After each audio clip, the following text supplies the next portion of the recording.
Chapter 1088. The sandstorm assaulted their faces. Right now, no one felt that this was a simple painting, and this was indeed not the case. A sandstorm was a more accurate description of an objective image, but the results of people perceiving the outside world were more or less different. Especially when the swirling grains of sand passed through the magnetic gate of flesh and bones to make direct contact with the outside world.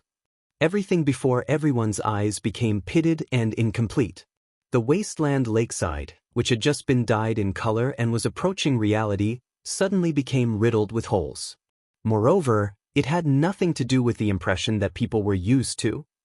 These holes were the remnants left behind by the piercing and annihilation of the void. This scene was really hard to describe, and it exceeded the scope of most people's experience. In comparison, the wild donkeys that stopped by the lakeside had a more straightforward end.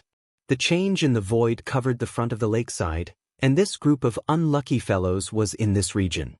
Countless bloody holes were gouged into the bodies of several dozen vigorous wild donkeys in a practically unconscious state. They didn't even manage to let out a few blood-curdling screams. There were even some who continued to move forward in a daze. They approached the lakeside and lowered their heads to drink water. And it was during this process that their flesh and blood split under the effects of the deep distortion. Their bodies collapsed, and they smashed into the water, creating a spray of blood and filthy water. This scene happened in front of the 100 or so rich people, experts, and security personnel that were forced to board the ship. They were really close now. The splattered flesh and blood mixed with the strong wind and salty water to form a wave of turbid dark mist. It assaulted the faces of the people in the front row. It was impossible to raise the screams any higher. Instead, some people fainted straight away, bringing with them tables, chairs, and cutlery. They smashed into the muddy waters of the lake. Yes, the broken ship had basically reached the shore. The exterior of the giant ship exhibition hall had completely turned into nothingness. The natural color of the sky had replaced the glorious lights of the venue. The distance between the central southern plateau of the old continent and the location of the Jade Light exceeded 12,000 kilometers. There was a time difference of 6 to 7 hours. It was only 2 or 3 o'clock in the afternoon here. Even though the sky was covered with dark clouds, it was still daytime. Luo Nan's figure appeared somewhat illusory and transparent under the light of the sky. At this moment, he was in the void region filled with craters and distortions. He was also beside the blood-stained lake shore. In fact, the most accurate location was the entrance to the dark world where the sandstorm was rolling. He was in front of the demonic door that was made of flesh and bones and constructed of magnetism, electricity, and fire. The door was still expanding, and light gradually entered. Or perhaps the original radiance seeped out from within, building a new curtain wall for Luo Nan. Moreover, it gradually deepened, possessing a clearer sense of space. It was precisely because of these lights that they formed a spatial cross-section in their field of vision, allowing people to see that the equipment on the original booth had already been moved in, and it seemed to have been properly arranged. This was indeed the most suitable area to place the equipment, and it was a more suitable scene than the auction booth. It was just that the situation was so urgent that most people wouldn't care about these details at all. All they knew was that although the broken ship had reached the shore, it was still moving forward and was no longer riding the current. In fact, it had never been, not at all. Only God knew how they got here and how they would continue. They didn't even know if they had crashed into it, or if the other side was pressing over. All they knew was that if this continued, this group of people would crash into the terrifying sandstorm behind the gate of magnetism and light. They would end up like a herd of wild donkeys strewn with corpses, or they would become rotten flesh mixed with the ripples of water and mud. "Stop the car! Stop the car!" Someone screamed. "Apologies. There's a bit of an unexpected situation." Luo Nan, the driver, finally revealed his considerate side. He revealed a smile. The degree of sealing here was barely acceptable in the past, but it's like this now. It's mostly due to the effects of the aftermath of the recent battle. But then again, isn't it more intuitive now? In the eyes of the participants who had already logged in, Luo Nan's incorporeal shadow had an expression that became even more blurry. It was as if he was a remote projection of an outsider. Let's not talk about whether it was intuitive or not. This situation was far too King ironic. Clearly, Luo Nen didn't care about their thoughts. He stood in the center of the brand new live booth and was instead in the mood to talk. You can think of the situation behind the door as the collision of two spacetime. The laboratory is located at a certain point of the collision of spacetime. The specific direction of research is naturally what kind of spacetime structure is on the other side, as well as the problem of the spacetime structure itself. What was ejected just now was a spacetime fragment caused by a collision or some other reason. It's fine as long as everyone has an impression of it. This is a very important place. I'm just asking everyone to take a look. If I were to really send you in, it would likely cause an even greater disturbance in spacetime. I really can't bear to do it. Luo Nan's words made a few people relax.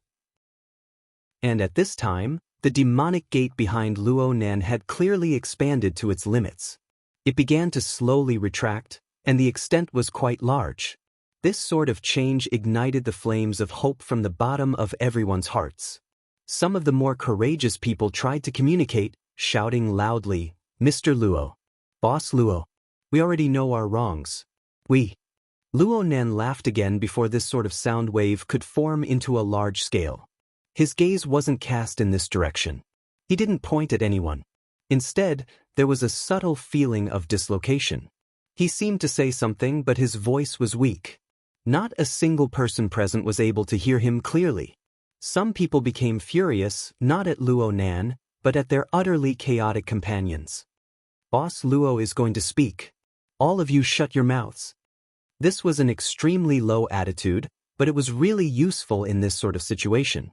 A large portion of people really did shut their mouths, and then it spurred on the others.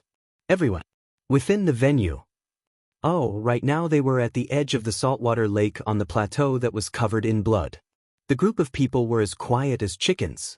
But when everyone cast their gazes forward, cast their gazes towards the location of Luo Nan's phantom, they first saw the demonic gate close. Then the phantom that bore all of their loathing, fear, and hope disappeared without a trace under the light of the sky. The silence continued for a few seconds. Everyone stared at Luo Nan, hoping that it was just a temporary fluctuation. But there was no change that met their expectations. There was nothing from start to finish. Screams and curses gushed out. There were a few of them, but they were soon forcefully suppressed by the surrounding people. On one hand, the strong winds of the wilderness brought along the faint roars of wild beasts. On the other hand, and more importantly, there was no longer Luo Nan's shadow in front of them. The scene of the wilderness was nearly completely restored, but there was still some sort of unnatural scene. The chaotic magneto-electric flames were still drifting disorderly among the remains of the horned demon. It seemed to be extinguished at any time, but it still existed. Even though the flickering and extinguishing electric flames were weak, they still pulled along some sort of throbbing power. It was like a noose that pierced through the depths of everyone's inner organs and even their souls. The tighter it tightened, the lakeside was restored to silence once more. Instead, the sounds of the wind and the roars grew louder and louder. Then finally, someone, perhaps a coward, perhaps an innocent person, began to cry. Truth be told, I'm a bit embarrassed by this scene. Luo Nan stood on the stage, still speaking in a tiresome tone. His sound waves stirred up echoes within the spacious and empty hall. My ability is really limited. I want to bring more people over, but I can't do it. It's quite hard to go back and forth. Let's leave it at that. Just like this, Luo Nan faced the empty venue. He extended his hand and made a grasping motion. Indeed, he didn't lift anything. The curtain wall behind him still faithfully reflected the scenery of the lakeside on the plateau. But following the conclusion of, let's leave it at that, the scene gradually faded away in color. It returned to the style of a sand painting sketch with powder lines. Then, it was as if it was wiped away by an invisible rag until it returned to nothingness.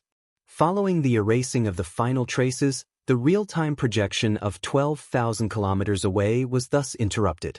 Since this was the result of Luo Nan's control of his consciousness, it was as if his mind had completely forgotten about it. At this time, or perhaps a bit earlier, the consciousnesses of all the extraordinaries on the jadeite light pierced into the venue at practically the same time. The consciousnesses wandered within the spacious hall, but they were unable to capture any additional traces of existence. Practically everyone wanted to communicate with Luo Nan. But in the end, they had nothing to say under such special circumstances. Abner was one of the first extraordinaries to give up on the idea of communicating ahead of time. This was also because his phone was exploding with calls. The real-time signal of the auction venue transmitted scenes that defied common sense to the eyes of every relevant person in the world through many secret channels. The situation had already exploded. Abner maintained his silence. Romanus was in charge of answering the calls. This lasted for less than half a minute before the true high-level archons of the real world blew up. Abner's status was no lower than anyone else's, but this didn't mean that he could refuse to communicate while he was at the scene. It wasn't just Abner. Even Constance, Star Shaman, Black Lion, Wang Yong, and the others, who were nearby, wouldn't be able to escape. But even if Abner picked up the phone, what meaning would there be? What could he explain? What could he promise? What could he express? All he could do was act as a cushion in this rarely seen clamor of emotions from the high level of the entire world. Abner had sunk in, giving Romanus a bit of an opening. But this wasn't a chance for him to catch his breath. There were many more things he needed to do right now. He grabbed Star Shaman, who had just dealt with a round of calls. You contact Xiao Wanshan, I'll contact Ndongxing. No, Connie, it's better if you do it. There's also Yen City. I'll contact the Star Alliance Committee and request for the mobilization of the Air Force's rescue spacecraft. Because the living conditions in the highlands were too cruel, it wasn't suitable to build a super large city. Therefore, the area around that area was an uninhabited area of dozens of square kilometers. Romanus could only expand the area further. Qiu Wanshan and Ndongxing were extraordinaires who guarded Anqing and Spring City, and their influence could radiate to the highlands. Although there were no extraordinaires in Yen City, it was closer, and there might be a nearby reinforcement team. Coupled with the rescue spacecraft from the Star Alliance Committee, this was all the rescue force that could be mobilized in a short period of time. In any case, it was impossible to let a group of billionaires with a net worth of hundreds of billions or even trillions be wiped out in the wilderness in such a way. Any rational archon on Earth wouldn't allow it. Old Xiu, you're good at ordering people around. But are you sure that person won't cause any more trouble? Star Shaman, who had completed his assigned task, spat a timely manner. He used his chin to tap the screen. Mr. Who reverses time and space, is he done yet? It was just as Star Shaman said. The auction had already lost all meaning. Luo Nen spent a minute or two on the shattered and empty original booth. The curtain wall behind him had been wiped clean, and a new drawing actually appeared. No, it couldn't be considered new. It was a small reincarnation. Luo Nan's earliest drawing of the Pacific Ocean world map appeared once more. There were two markings representing the jadeite light and the highlands lakeside on it. There was also a connecting line between the 2 points that represented a length of 12,000 kilometers. Luo Nan coughed lightly. He faced the empty venue, and of course, there were still those diligent and conscientious working cameras. Thanks to modern technology, he didn't need any live cameras. He could just make do with a rock arm. He clearly wanted to say something, but who was he talking to? In a few breaths of time, new markings were added to the world map. There were many more this time. Anyone who had a slight understanding of modern world geography would immediately know that the vast majority of the markings were distributed in various major cities. Some had only one, some had 2 or 3, some had 4 or 5. The ones with more markings were squeezed together due to the small scale. If one were to think about the meaning behind it, it would be enough to make many people change their expressions in shock. Abner cut off the connection to an archon. His gaze swept across the markings. He ignored the markings that were gathered in various major cities. In the end, his gaze locked onto the ocean region far away from the cities and even the continents. Is Mao Jingye in T-City? He seems to have returned to his little island. Ask him if he's there. Romanus responded. But before he could move, Abner shook his head at him. At the same time, Abner connected to the communication. Director Mao, your vacation is too long. The location is too monotonous. The death which sneered in the nothingness. What's the use of trying to show off at a time like this? Abner's expression didn't change. He simply communicated with Mao Jingye before hanging up. He confirmed the authenticity of Romanus' information. He went back at noon today. He's been watching the live broadcast. The room entered a deathly silence once more. Speaking of which, Luo Nan's water vapor body was becoming more and more blurry and transparent under the high light. It made people understand that the method of distorting the distance between space and time must have consumed a considerable amount of energy. But so what? It was impossible to surpass the North Sea with Mount Tai. There was a fundamental difference. He faced the camera and used a casual attitude to organize his words. He said, "Thank you to everyone who is still paying attention. Everyone is quite scattered.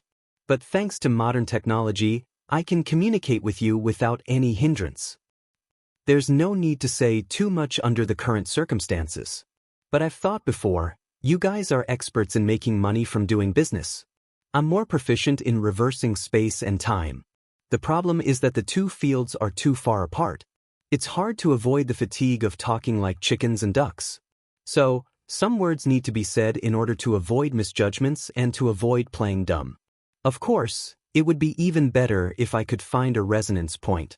I think I've already found one. Everyone in the world pursues life and avoids death. I'm the same.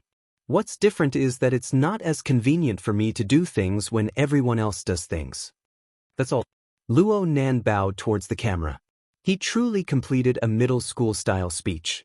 Another second passed and the world map on the curtain wall was erased. Luo Nan's water vapor body was erased as well. There really was not a single person left in the venue. The live broadcast equipment was still working cautiously. But all it faced and transmitted was emptiness. The emptiness was rapidly expanding and spreading. It was a malevolent power that was unavoidable. Chapter 1089. Oh my God, he wants people to help him cover up this matter. Old man's secret deed should be having a headache right now. How can he snatch back the limelight? Blood Demon paced back and forth in the room. His speed was uncertain. Perhaps it was just as he thought. Troubled times, troubled times. Your Majesty, what do you think? The words of the body follow the heart. Skillful and convenient karma. Gaining equal wisdom in all laws. Being able to observe the actions of all sentient hearts. Knowing the truth of all impurities. Can you speak human words? Her Majesty Empress Wu laughed good-naturedly. You're becoming more and more professional. A professional charlatan, huh? Blood Demon ridiculed. But from these words, one could tell that he understood Her Majesty Empress Wu's meaning. What Blood Demon meant was that Luo Nan was no longer like before. He was no longer speaking profound and sophisticated words that normal people would find hard to understand. Instead, he was using skillful and convenient methods to stab at the point the target was most concerned about, the weakness they feared the most. This matter sounded simple, but it was just as Her Majesty Empress Wu said. To truly realize it required absolute magical power. On this point, Luo Nan pointed directly at life and death. He was skillful in observing people's hearts. After all, who wasn't afraid of death? But to be able to achieve such an effect, the power he displayed truly exceeded everyone's imagination. Blood Demon made an assumption. He placed himself on the opposite side of Luo Nan. He didn't think for too long before he felt like his brain was about to explode. Perhaps right now, directly over here. No, it should be firing nuclear warheads at Ban City. This is the fastest way to resolve this.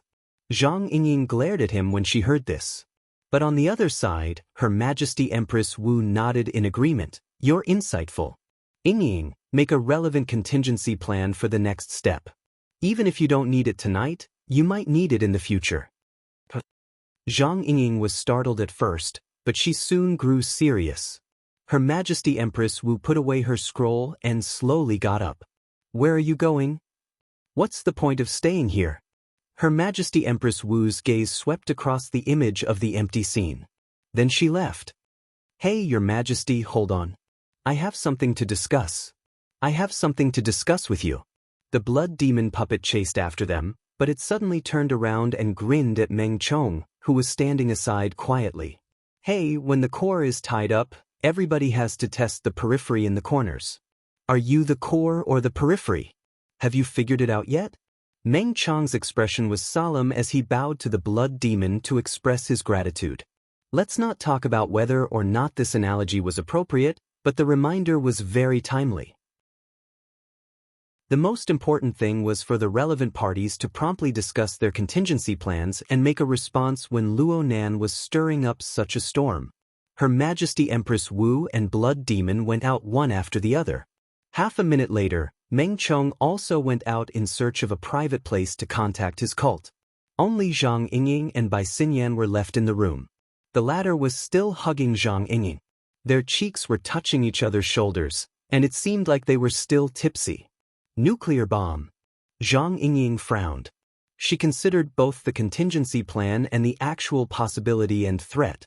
Bai Xinyan said softly, "The blood demon is exaggerating." Right, I think so too. In reality, with the hundreds and thousands of weapons in this era, if you really want to get rid of an extraordinary, there are relatively more economical methods. For example, you can go from destroying a city to destroying a city district. If you put it this way, doesn't it suddenly become easier to accept? Screw you. Even the boss won't be able to protect you if you keep courting death. Bai Xinyan laughed softly. Her warm and moist breath sprayed onto Zhang Yingying's neck. Actually, if we start from this line of thought, the two of the Order of Amaterasu don't really want to turn the experimental fields of Ban City into a sea of fire. However, if it's just abandoning a trade zone far away on Beishan Lake, they can still do it. After all, this is the best opportunity in the short term. Of course, they need to have the awareness to pull chestnuts out of the fire for others. I'm curious right now. Do the true gods and the Pope have the awareness to contribute to the capitalists of the world who tremble with fear? Those capitalists don't have the qualifications. But from a different perspective, from a different person, do they have the qualifications? Zhang Yingying's body stiffened when she heard Bai Xinyan's words. Then she fiercely jumped up. Luckily, Bai Xinyan dodged in time. Otherwise, she wouldn't have her chin crooked. Why didn't you say so earlier? That's just a guess, idiot. We have to be on guard even if there's a 1 in 1,000 chance. Zhang Yingying gave Luo Nan a call, but the call didn't go through. She rushed out of the room in 2 or 3 steps. Perhaps she went to look for someone, or perhaps she went to discuss things with Her Majesty Empress Wu. In the end, Bai Xinyan was the only one left in the room. She sat on the sofa and spread out her arms. She did her best to spread them out and said to herself, "Idiot. This is all metaphysics. If you believe it, it might not happen. If you don't believe it, it might happen." Bai Xinyan suddenly laughed in spite of herself. She gasped for a breath of air, stood up shakily, and walked outside. Right now, the exhibition hall was already in chaos. Something had happened to the truly important figures, and the periphery would inevitably be impacted. Bai Xinyan wasn't interested in these things. She continued to walk forward, slowly walking out of the exhibition hall. She entered the express passageway and left Area C, heading toward the bow of the ship.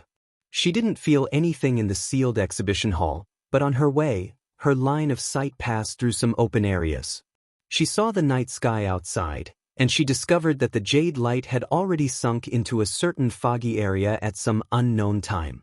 The originally brilliant lights could only be painted with gorgeous patches of color within the fog. She couldn't see the sky. She couldn't see the sea. Not a single figure could be seen on the deck area. Even if there were people, they would basically be completely submerged within the fog. On the other hand, those who were still lingering on the deck at this time had courage that far exceeded that of ordinary people. Bai Xinyan's feet didn't hesitate at all.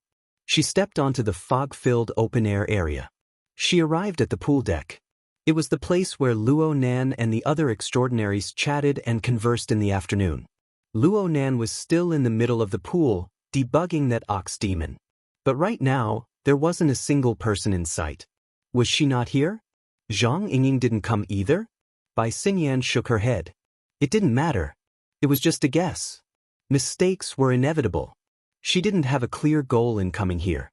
It was just that her value on the cruise ship was close to zero at this stage, so she came here to find a sense of existence. Since there was no one here, then a phone call suddenly came in. Bai Xinyan raised her eyebrows when she saw the caller ID. She immediately picked up the call. Oh my, it's boyfriend Sang. You actually have the time to make a call. Your time management is top-notch. I'm borrowing your place to hide. I also want to ask you something. How's the progress of your relationship with Boss Luo? Wang Yu's voice was transmitted over along with the sound of the waves of the ocean. Is this something a boyfriend should ask? I'm really ashamed. Honestly speaking, I'm actually a bit bewildered and excited. But even if I don't ask now, someone will ask in a bit. Didn't you notice that your mentor is also on the one-way trip to the plateau? It looks like he trusts you. He's complaining and angry. His brain is a bit fried. Otherwise, he wouldn't waste so much effort to compete with others in terms of authority and forcefully call me. Of course, he'll be begging you later. I can help you transfer the call. You're welcome. Hey, what a mess. Bai Xinyan stuck her fingers into her phone screen. She stayed in the dense mist for a few minutes, her hair getting wet. She was just about to tidy up her hair when the gaudy and irritating functions of modern communications came into play. Wang Yu established a three-way communication channel and then exited the group chat. This way, Bai Xinyan didn't even have the chance to refuse. She called her mentor. Blanche, I need your help. The senior expert, Dr. Clay's tone was still relatively calm. He called Bai Xinyan by her nickname as if it was a daily call. He didn't seem like Wang Yu's brain was fried. But the reception of the communicator was too good. It was to the extent that the weeping and cursing of the surrounding people could be faintly heard. Bai Xinyan also spoke in a normal tone of greeting. Teacher, your luck today isn't good. It's not completely bad. At least there's still signal in the no man's land. But this bit of luck ends here. I feel that Luo Nen just vented his anger. There won't be any more. Thank you for your consolation. I also have this kind of hope, but the problem we're facing right now is more direct. Dr. Clay said something to someone. It seemed that he was avoiding the chaotic flow of people. He subconsciously sighed. The saltwater lake area we're in is the endpoint of many inland rivers. It's also an important water source for the surrounding wild animals and mutants. It's also a place to forage for trace elements. This is a good place to study ecology, but it's absolutely not suitable for a large group of people to stay. I can already see a carnivorous bird circling in the air. Its mutant characteristics are very clear. Look at its sharp beak. It's absolutely not a scavenger. Dr. Clay spoke faster and faster. He could no longer conceal his nervousness. There are nearly 150 people here. There aren't more than 20 armed personnel. All of them carry light weapons. There are also very few ability users. It will be a disaster if we enter the hunting circle of the mutants. The rescue team should have already gone over. Bai Xinyan knew that this wasn't enough to make people feel at ease. She spoke a sentence that couldn't be avoided. How can I help you? But I need to say something first. Luo Nen probably won't care about the matters over there. Even if he does, I don't have much weight on his side. I just need a suggestion, Blanche. Dr. Clay didn't mind Bai Xinyan's evasive words. Frankly speaking, my mind is in a mess right now. The only suggestion I can give myself is to immediately undergo a mutant transformation upon returning. But right now, all of this is meaningless, right? I understand what you're saying. Bai Xinyan maintained basic respect for this instructor and collaborator. She muttered to herself for a few seconds before responding, First of all, I feel that under the protection of 20 well-trained professional security personnel, your chances of survival should be quite high as long as your organizational strength can keep up. It shouldn't be a problem for the vast majority of people to hold out until the rescue team arrives. I don't reject probability, but the problem is that I don't see the corresponding degree of organization. Most people are scared to death. Their thoughts and physical strength aren't in a normal state. I suspect that traveling through space and time will cause unknown damage to the bodies and minds of ordinary people. I understand. Bai Xinyan laughed silently. If you're really worried about some accident or uncontrollable situation happening, and you're willing to take a gamble, why not follow someone closely? Is Mrs. Kawahara Michiko of the Toyama auction house there? Kawahara? She's there. She's there. She's actually there. Dr. Clay spent 2 seconds to confirm. The reason why Michiko Kawahara was able to find the target so quickly within the chaotic crowd of over 100 people was because Michiko Kawahara was far too conspicuous. She stood at the outermost edge of the crowd, all alone. It was as if she had been isolated by everyone. It was as if she had cut herself off from the group. The lake water lapped against the shore, already submerging her feet and calves. Her stockings were also splashed with specks of mud. She felt as if she was stuck in the silt of the riverside, unable to extricate herself. Follow her closely? Dr. Clay was a bit hesitant. From a professional perspective, Michiko Kawahara's position was simply the worst and most dangerous area in the surrounding area. She was far away from the crowd, and she was exposed to the shallow regions of the lake. She was exposed to the threat of predators and even mutants that could appear at any time. If something happened, she would be the most likely target to be sacrificed. I don't know what you've seen, teacher. And I'll say this in advance. I'm not basing my judgment on your environment. I'm basing my judgment on Mr. Luo Nan's usual way of doing things. I believe this is the most important reason why you need me to give you a suggestion. Dr. Clay took a deep breath. That's right. Bai Xinyan continued to speak. My judgment is that although Mr. Luo Nan is a simple-minded person in many matters and doesn't understand human emotions, he is essentially someone who is extremely meticulous in his emotions. He is a person who is very considerate of others. Of course, the vast majority of people don't have this qualification. You guys aren't one of them. But there is a special case. He treats those who work as tools for him with preferential treatment. I feel that Ms. Michiko Kawahara can be classified as such. Of course, this is just my judgment and conjecture. Believing it might not happen. If you don't believe him, it might happen. Dr. Clay took the initiative to complete his sentence. He thought even more. We don't know the range of that person's divine blessing. If it's a single target blessing, then I'll be in great danger. Maybe. Before Bai Xinyan could finish speaking, she heard Dr. Clay yell loudly, Ms. Kawahara, it's very dangerous over there. Retreat. Sure enough, the top researchers were all doers. 2 or 3 seconds after Dr. Clay's yell, a cacophony of screams and sporadic gunshots rang out. Bai Xinyan laughed. She didn't hesitate and hung up the phone. Dr. Clay didn't need any other suggestions at this time. Whether or not he could return to Luoyang City's laboratory alive depended on his luck. Bai Xinyan wanted to leave, but she was startled the moment she turned around. Applause rang out.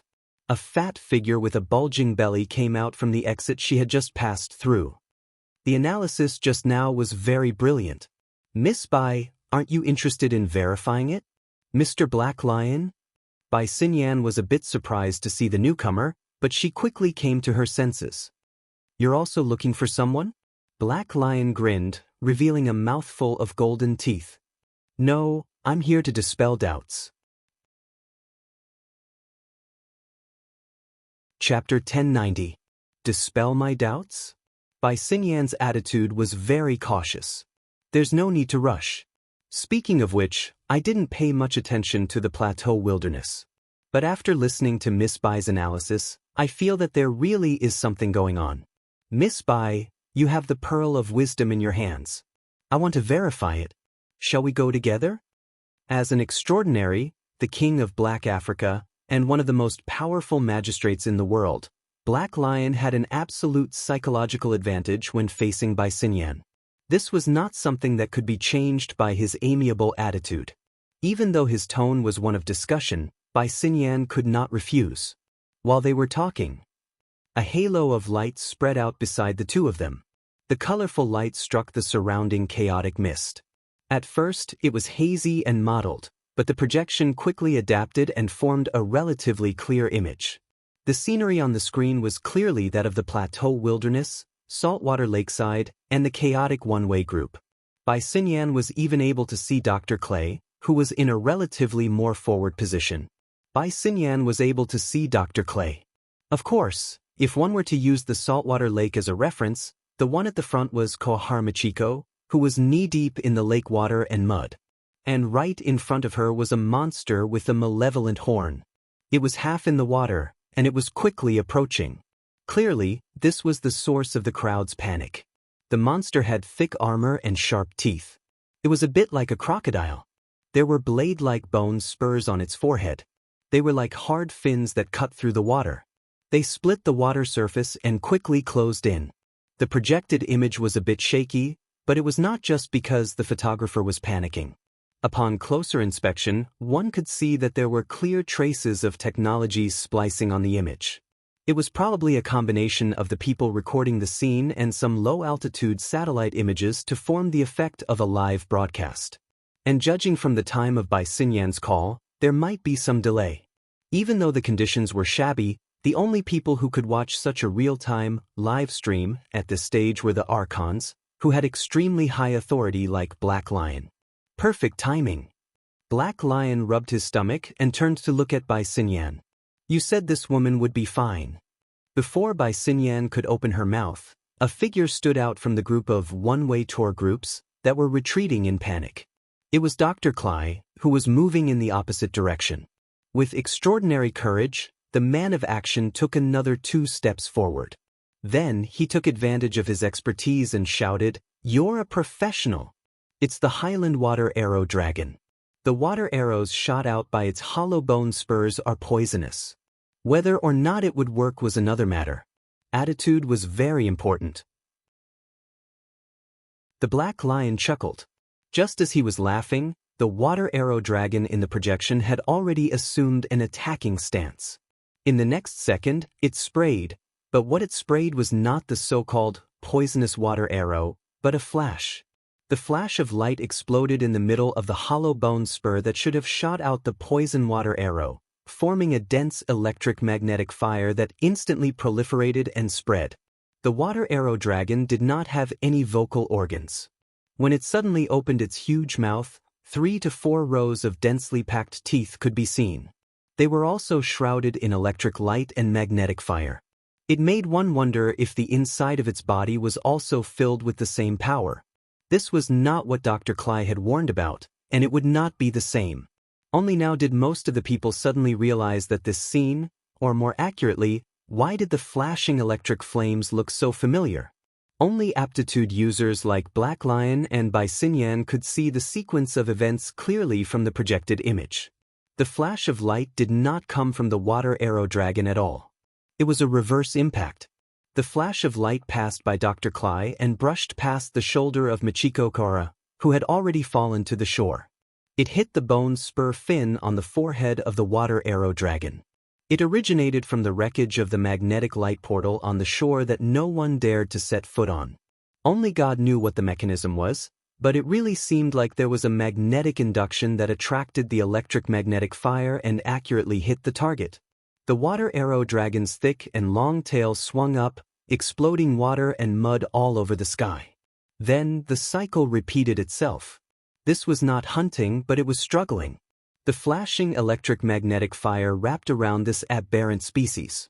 It was dazzling, almost making people think that another portal had opened. It was not. It was just that in its suppressed and intense struggle, its originally fierce and tyrannical body began to distort and deform. The degree of distortion became greater and greater. In the end, the scales disintegrated and tore apart, exposing the bright red flesh. It also sizzled under the electric fire and magnetic light, twitching and deforming violently. Sometimes, there was even a sudden huge stretch, as if all the flesh and blood under the broken scales were forcibly extracted. Is there something inside? The Black Lion subconsciously ground his black gold teeth. He was quite engrossed in watching. Bai Xinyan narrowed her eyes slightly, but this was to adjust her eyelids that were twitching due to the fluctuations in her heart. She did not respond, because she did not know how to answer. But she did see that as time passed, the flesh that had been forcibly twitched and twisted did indeed faintly pinch into a vague outline. "What does it look like?" the Black Lion asked again. Bai Xinyan still did not speak, but her mind was basically clear. It was somewhat like a fetus in a mother's womb. Or to be more direct, it was like a curled-up humanoid creation. Following this outline, it seemed that the lines and boundaries of the limbs and torso could be seen. She could even see the corresponding stretching and struggling movements. Before the conclusion could be reached here, there was another bang in the sky. This time, the spliced view of the live broadcast was unable to keep up in time. It took a second or two for it to react. But thanks to the spliced view, the fake live broadcast used several times the speed to act as a connecting segment. It basically restored the situation at the time. In the sky, the aberrant bird that Dr. Clay had mentioned was twice the size of an ordinary eagle. It had been circling and approaching without end. Then it suddenly exploded, turning into a splatter of blood and gore. No one was able to clearly see what species it was. In the blink of an eye, the blood and gore were restrained and kneaded by an incorporeal power. It was as if some figure was about to emerge from within. It was practically the same situation as the water arrow dragon on the surface of the lake. What is this? This is a good thing. That Luonen. Mr. Luonen doesn't wish for anything to happen. Something big to happen. These words weren't wrong. After all, the two mutants that posed the greatest threat to humanity had suddenly been obliterated. Even though the process was a bit bloody, the result was good. It wouldn't be too much to expand on this a bit, right? Many people on the one-way group revealed expressions of joy. They communicated with each other in whispers, and they used the satellite signal of the wasteland to call for external help. They were much more confident now. The professional security personnel at the scene finally took advantage of this time to catch their breaths. They began to play their role. They held a meeting and began to discuss how to get the big shots, rich people, and experts to gather and arrange their positions. This was to facilitate the follow-up security work. During this time, Dr. Clay even made a special trip to the lakeside.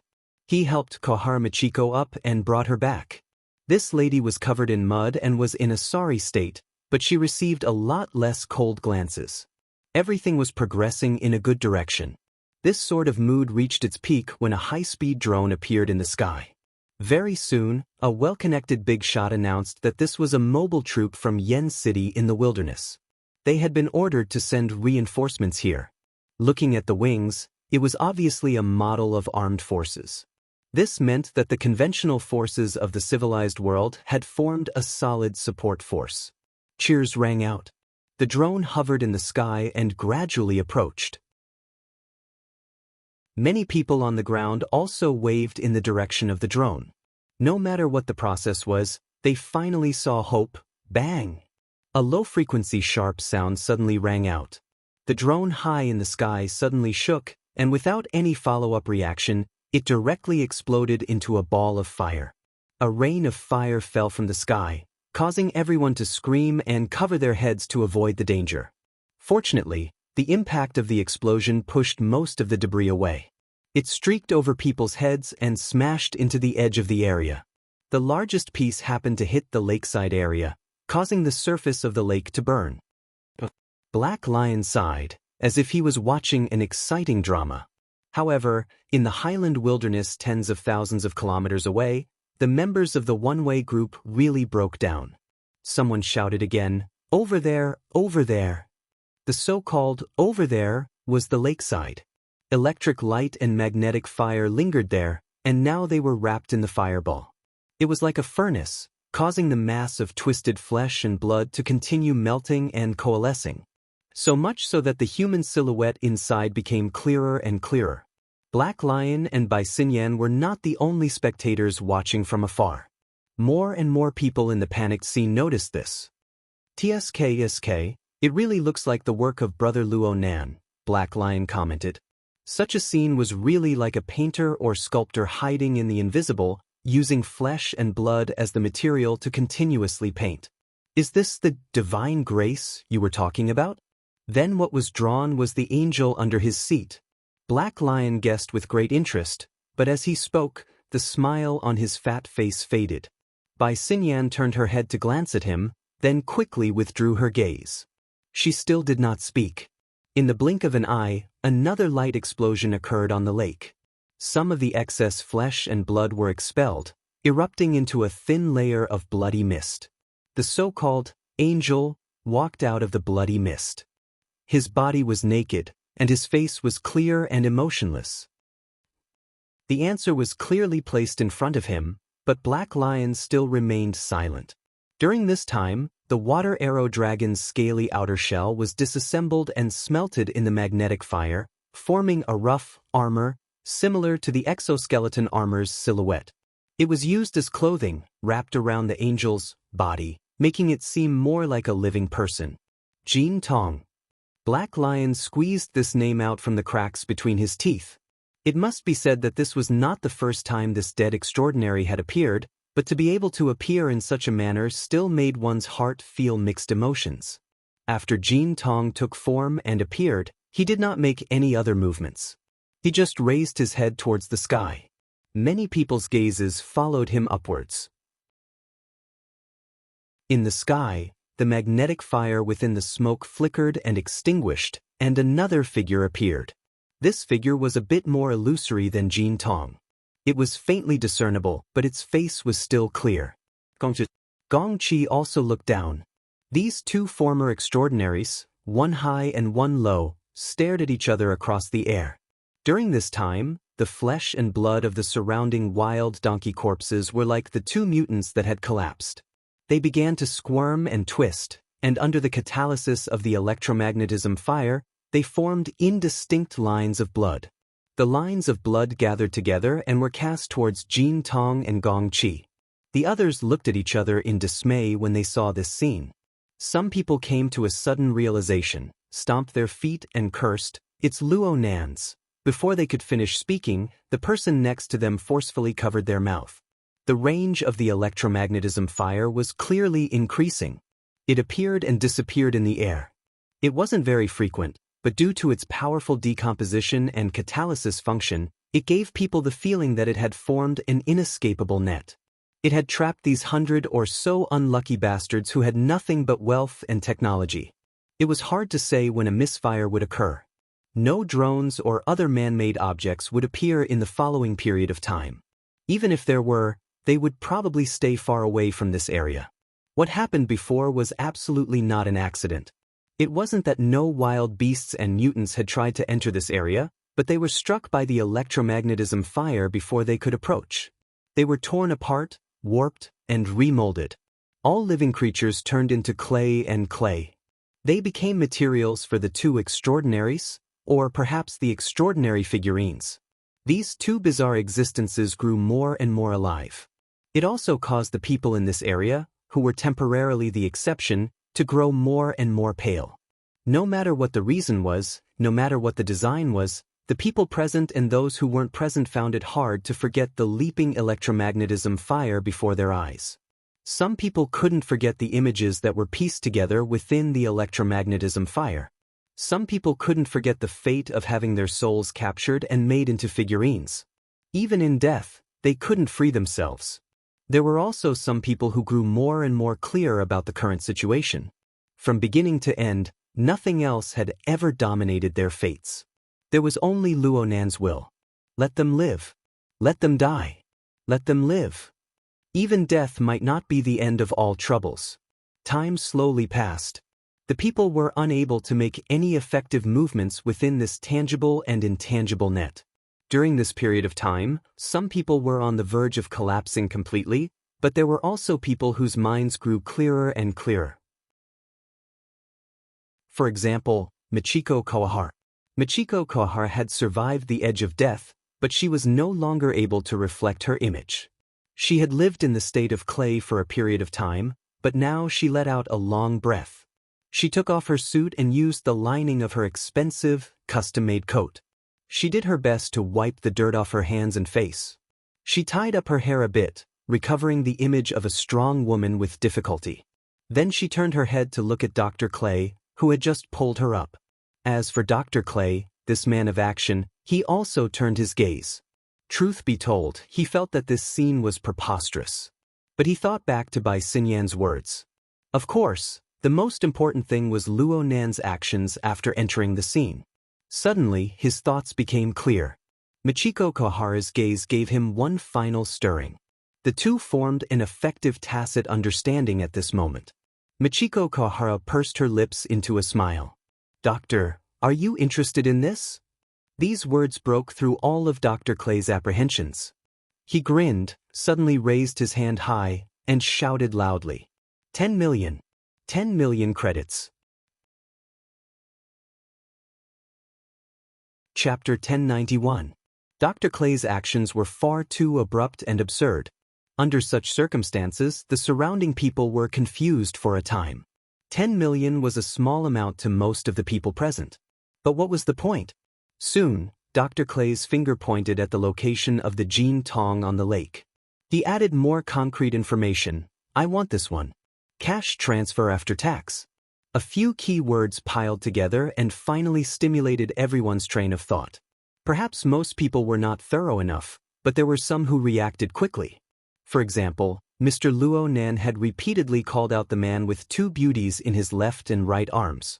He suddenly jumped up from the ground and extended his arms to the sky. He even spun in circles in the direction of the gong opening. 100 million. 100 million. I want this one. Such a bidding war was suspected of driving up the price, but the atmosphere became lively. Experts and tycoons all had leaders. No matter how confused the others were, they all came to a sudden realization. That's right. Luo Nan had said that the gong opening and the Jin Tong were added to the auction. Since they were auction items, they naturally had to bid. Otherwise, how could they be considered cooperative? How could they show their attitude? Even now, there were still many people who did not know what these two things were. They did not know what use they had in their hands. But they absolutely would not let this opportunity slip by. Compared to the auction items, compared to money, their lives were more valuable, right? Moreover, they had to listen to their words. That young Mr. Luo had said that he was heavily in debt and that he relied on lecturing for a living. Such a capable person had to live his days in poverty. Everyone saw this. How could they not feel guilty? In just a few breaths of time, a nest of ungrateful people had hot tears in their eyes. They raised their arms and cheered loudly, causing the number of gold coins that had just been revealed to increase exponentially. During this period of time, some people had a flash of inspiration. They felt that their personal financial resources were limited and their contributions were insufficient. They simply huddled together and formed a temporary alliance to bid together. This caused others to imitate them one after another. In a short amount of time, the two auction items were raised to over 700 million. It looked like they could break through the 1 billion mark at any time. Auctioning or fighting with your life? That's the question. Black Lion grinned, not concealing his ridicule at all. But the real problem is that the lives of these people can't compare to those two masterpieces, even though they look like half-finished products. As he spoke, Black Lion made another call. "Hello, is your phone auction line still there?" As so straightforward? The Black Lion looked back at Bai Xinyan and complained, "Someone is more anxious than me." As he spoke, he turned the projection into picture-in-picture mode and connected to the auction house's signal. The auction hall was supposed to be empty, and it was indeed empty. However, at this time, the lights at the edge of the booth flickered and there was a ringtone. It was the light for the telephone auction. Someone was bidding, and it had nothing to do with the reason of saving his life. "Are there so many bored fellows like me?" Black Lion said, but he did not hesitate to use his authority to join the bidding. Bai Xinyan pursed her lips slightly. She looked at the projection that was split on the surface but unified in substance. She looked at the arms that were waving vigorously by the shore of the saltwater lake. She looked at the flickering lights in the auction hall. She had been in the room when Luo Nan and Blood Demon had been conversing. She knew the cause and effect of the matter. She knew that this scene was actually caused by Blood Demon's wild imagination.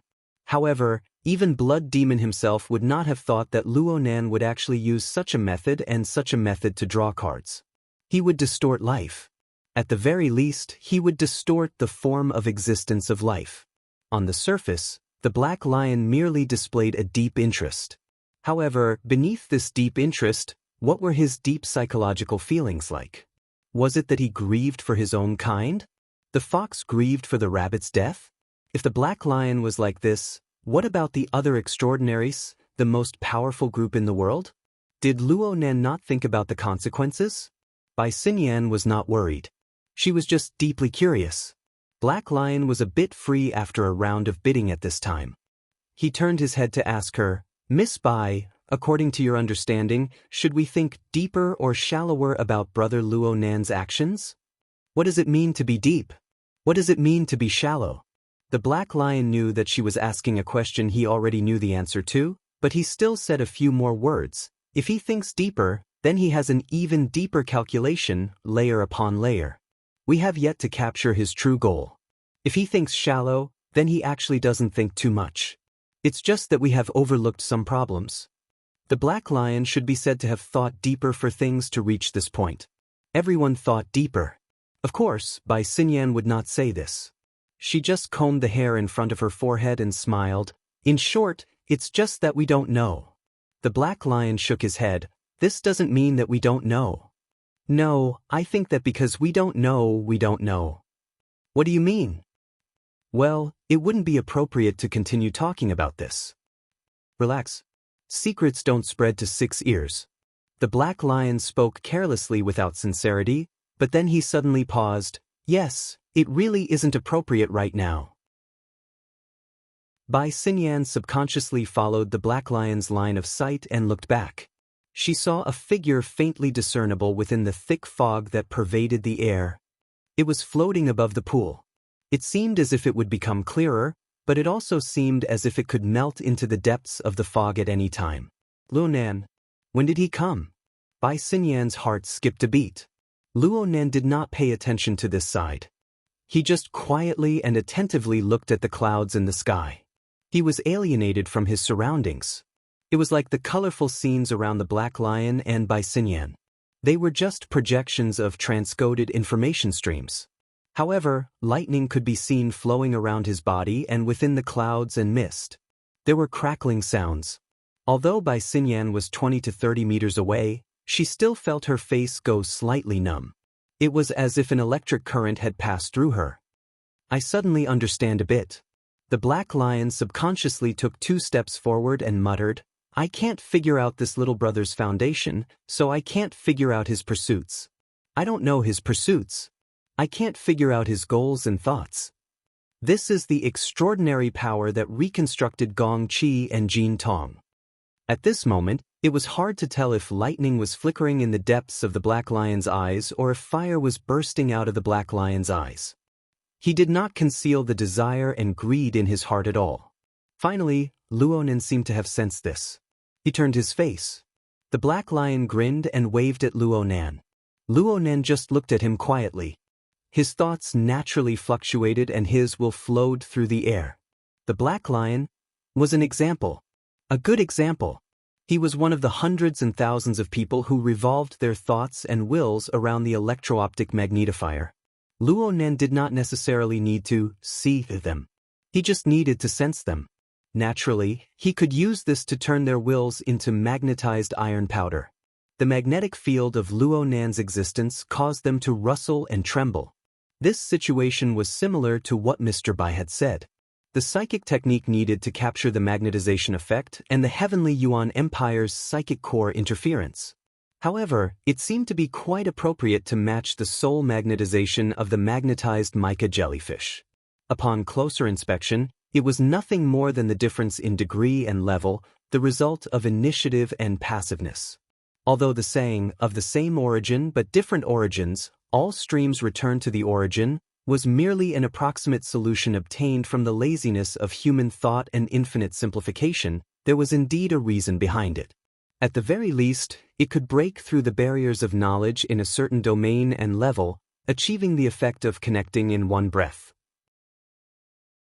At the very least, at this moment, this penetrative sense swept away a considerable portion of the superfluous information flow that Luo Nan mobilized. This caused his state of mind to become all the more pure and clear. And the more it was like this, whether it was on the level of worldly wisdom or in the domain of extraordinary strength, Luo Nan's magnetization power became purer and more powerful. The effects it formed became more and more direct. Luo Nan felt that the conditions were sufficient. The most powerful, wealthy, and relevant professionals in the world. These people, who were possibly the most assertive in the world, were bent by tyrannical strength and confused by inconceivable changes. They completely followed Luo Nan's design train of thought. The energy squeezed out could be completely applied to the current modification project of the large magnetized mica production line. It could be used in the construction of the petri dish. It could be used to add bricks and tiles and inject raw materials into the petri dish. In comparison, this was even more suitable than Oxghost's tree of nothingness. It was even more suitable than the Poseidon version of the belief system that he had yet to borrow. It wasn't strength or thickness. It was a pure and appropriate design of the environment. The lacking structure of the petri dish on the large magnetized mica production line could be seen rapidly constructing and multiplying at a visible rate. Regardless of whether they were present or not, all of them had been magnetized. Among the targets that had been magnetized were those extremely fine, tiny, and even extraordinary powerhouses.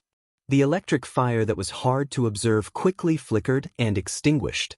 And within this special magnetic field, it gradually began to interact. Though there were thousands of mountains and thousands of miles of oceans, these extremely fine electric fires possessed the nature of distorting and piercing through space and time. They also relied on the frame of Luo Nan's soul cloak. Whether it was 100 kilometers, 1,000 kilometers, or 10,000 kilometers, they all possessed an astonishing tendency and synergy. They resonated and resonated. They echoed with each other from a distance. They tempered and tempered each other. Though it was not visible, Luo Nan's level of knowledge and understanding was 10 times, 100 times more intense and turbulent than what the huge gales and waves of the ocean could display.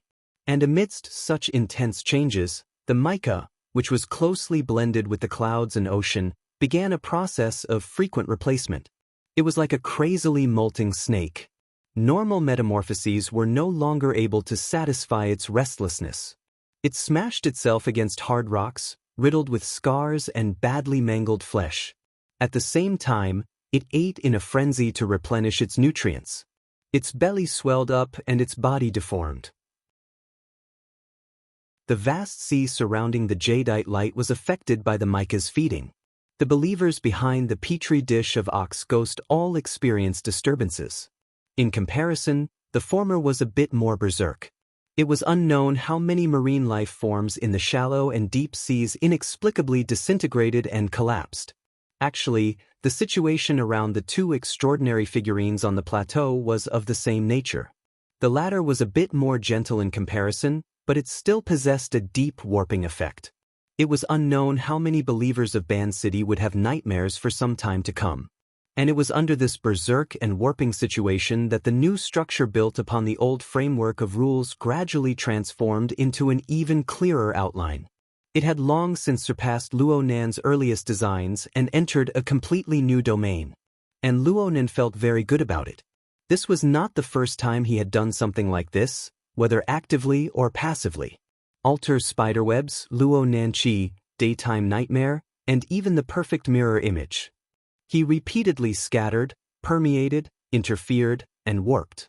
At the same time, he received all sorts of feedback, including a cut, replenishment, pollution, and excess.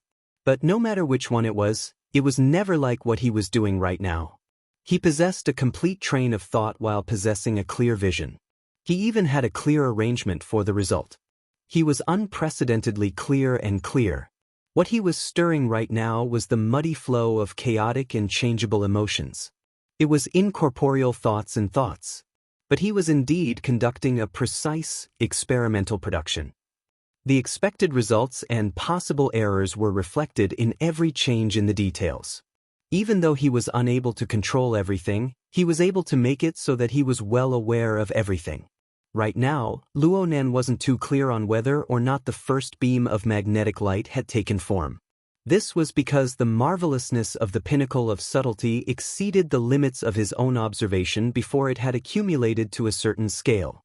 But at the same time, the structure of the mica had gradually gained an unprecedented liveliness. During the painful transformation, the structure of the mica took the initiative to stretch its body between the sea and the sky. It gathered clouds and rain, stirring up enormous waves, and made contact with this world. It experienced a rather novel sensation of touch. It quickly absorbed and integrated the complex information of the external world. It was clear what was related to it and what could be entered. From Luo Nan's perspective, the hazy mist between the sea and the sky had already wrapped the jadeite light within. It was released, as if it was swallowing and spitting, as if it was playing with it. Luo Nan looked inside this metal box on the sea. He looked at the life forms, whether strong or weak, but they were all gorgeous and colorful. He looked at how they converged and operated on a special level. He was curious and drooling with desire. It also seemed that they could rely on their innate instincts to carefully nurture and flavor them, to attempt to make them more delicious. Was he thinking too much? The same situation occurred in every location of the entire world where believers still existed. The cloak remained, and it was a region that was fully integrated with the mica structure. Xia City, Ban City, the highland wilderness. The cloak had yet to be completely repaired, but the magnetic light had already transcended the hindrance of space and time to form an incorporeal skeleton. It was so weak that Luo Nan himself couldn't quite make sense of it. But it was indeed like, at the very least, the mica structure it affected and interfered with was indeed like a life form that possessed self-awareness. It used its unique perspective to explore this world, to search for the conditions and space for survival in an even broader domain. At this level, it was more and more in line with Luo Nan's imagination and expectations, whether it was from the perspective of conventional empirical logic or from the harsh standards of super-configuration theory. Magnetic light mica. Chapter 1092. Was this the magnetic mica jellyfish? Luo Nan didn't have a definite answer for a time. Even though his mental observation could be said to be at the apex of Earth, it was still extremely strenuous for him to capture more details within this marvelous magnetic structure and even decisive evidence. This was determined by the breadth, precision, and level of perception. Luckily, Luo Nan still possessed a fundamental advantage when compared to others. This marvelous existence was something he had created based on the basic design of the school of fantasy. He had combined it with actual examples to produce it step by step. He didn't rely on external machines on the production line he had established. Instead, he relied on the provisions of the laws. A crashing sound rang out on the mental plane. The heavily chained crow hummed, just like how it controlled the wraith sign in the past. It followed the special laws and regulations to permeate into the subtle and complex magnetic structure, attaching and controlling it step by step. The existence that was gradually becoming intelligent, let's call it the magnetic mica jellyfish. It instinctively rejected this situation, but it didn't know how to resist in its naive ignorance. In the end, it allowed the heavily chained crow to penetrate through the lock layer by layer, forming a firm bond with Luo Nan. From the perspective of the magneto-mica jellyfish, it shouldn't be able to understand the meaning of these fetters. It just followed its natural reaction, following the fetters and projecting its unique probing antennae in the opposite direction to point at Luo Nan. In this instant, the special clairvoyance pierced through the cloud layers of the globe, pierced through the projection path of the water vapor fake, and even pierced through Luo Nan's original frame of body and soul on the yacht in Ban City. It pointed straight to a deeper level that even Luo Nan himself wasn't too clear on. According to Luo Nan's current superficial understanding, it should belong to the fantasy layer referred to by super-configuration theory. It formed the core of the laws of super-connection and super-interference. It pointed straight to the fundamental structural method that made Luo Nan Luo Nan Luo Nan. Yes, Luo Nan was searching for an answer from a book. In any case, the magnetic mica jellyfish carried out a warping effect on such a level. It disintegrated, reconstructed all things, and even broke through the barriers of space and time. It constructed a completely new connection that surpassed imagination. Since it possessed this kind of ability, it was necessary to possess the corresponding sensing foundation.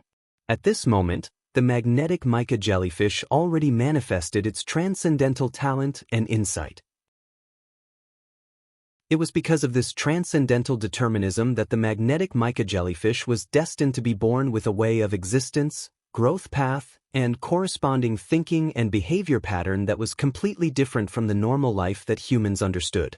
The mutual clairvoyance between Luo Nan and the magnetite mica didn't have much of an effect on the magnetite mica, which was practically a blank piece of paper right now. It just had an additional channel to gather information. For the magnetite mica's inconceivable wide-area perception ability, it was better than nothing.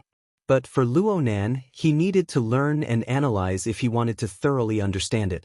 At the same time, the interference effect formed by the magnetic photon mica's clairvoyance naturally led to a reverse pressure. It made Luo Nan's body, which was already not that sturdy to begin with, sway a bit. This was troublesome. This gave Luo Nan a reminder. Right now, the larvae of the magnetic photon mica jellyfish that had just been ignited still had a long way to go before it was complete, but it was already showing signs of growing. It would take some more time to grow. If the difference between the two sides was too great, even as the producer and controller, the final result might not be very good. It wasn't that the magnetite mica had any ill intentions towards him, but when the target was too big and of a high level, some damage was simply unintentional. It was like a slow-moving elephant crushing a tiny ant under its foot. Alexander. So he had actually hatched such a dangerous thing. For this reason, Luo Nan needed to properly sort out the structural relationship between the two sides. Of course, the hatching brought even more benefits. Absolutely great benefits. Luo Nan thought of 4 things right now. At least 4 things. The first was obviously the inconceivable ability of the magnetite mica jellyfish itself. Whether it was the magnetite mica jellyfish's ability to achieve mass control through soul magnetization, or the stitch of any individual to form a demonic army, or the dimensional gate that pierced through the barrier of space and time to lead in the strange creatures of the outer realm, they were all unfathomably powerful methods. Even the larvae found it hard to truly realize the might of a complete body. The value of the research process alone was immeasurable. The second thing was that fortune and misfortune came hand in hand. Controlling the magnetite mica jellyfish and maintaining a close connection formed a new pressure on Luo Nan. But conversely, Luo Nan could use this pressure to further see through the flaws in the current structure of body and soul. Luo Nan had the experience and overall design to construct a perfect body, but he lacked the basic knowledge of traps. However, he was able to see more thoroughly, probe deeper, and find a more reasonable solution.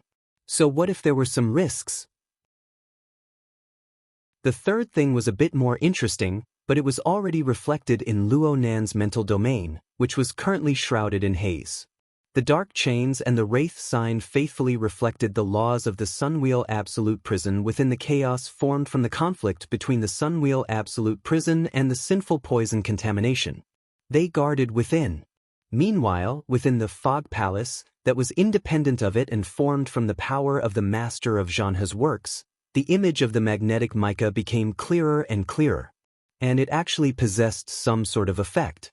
The creatures of the outer realm that Luo Nan saw in the relay station became clearer, especially the shadow cockroach. It was so alive that it seemed as if it could break through the void at any time and leap out. The most important thing was that as the existence of the individual became more prominent, Luo Nan's original fuzzy understanding of the spatial structure of the relay station gained many more reference dimensions. The results of his past thinking became clearer and clearer. Without a doubt, creating a false plane was a typical Luo Nan style of thinking that complicates a simple problem. The probability of its realization grew greater and greater as time passed. If he were to borrow the help of the Innerverse simulator, well, it was affected by the pressure of overload. It was still in a state of self-repair. Luckily, Luo Nan used other methods to buy himself some time. A plane was no longer a necessary bargaining chip for the possible threat that would occur in the high-level meeting soon. But Luo Nan would not lower his requirements for it. This was because this was one of the best tools to deal with the deep blue world and Li Wei. There was also the fourth benefit. Luo Nan had already begun to experience a portion of it. It was the wide area, high-level perception of the magnetite mica. Frankly speaking, Luo Nan had yet to figure out what was going on with the magnetite mica's perception. It seemed to be related to electromagnetism, but it was merely something on the surface. After all, his knowledge reserves were insufficient. The level of his perception was too low, and the range was too narrow.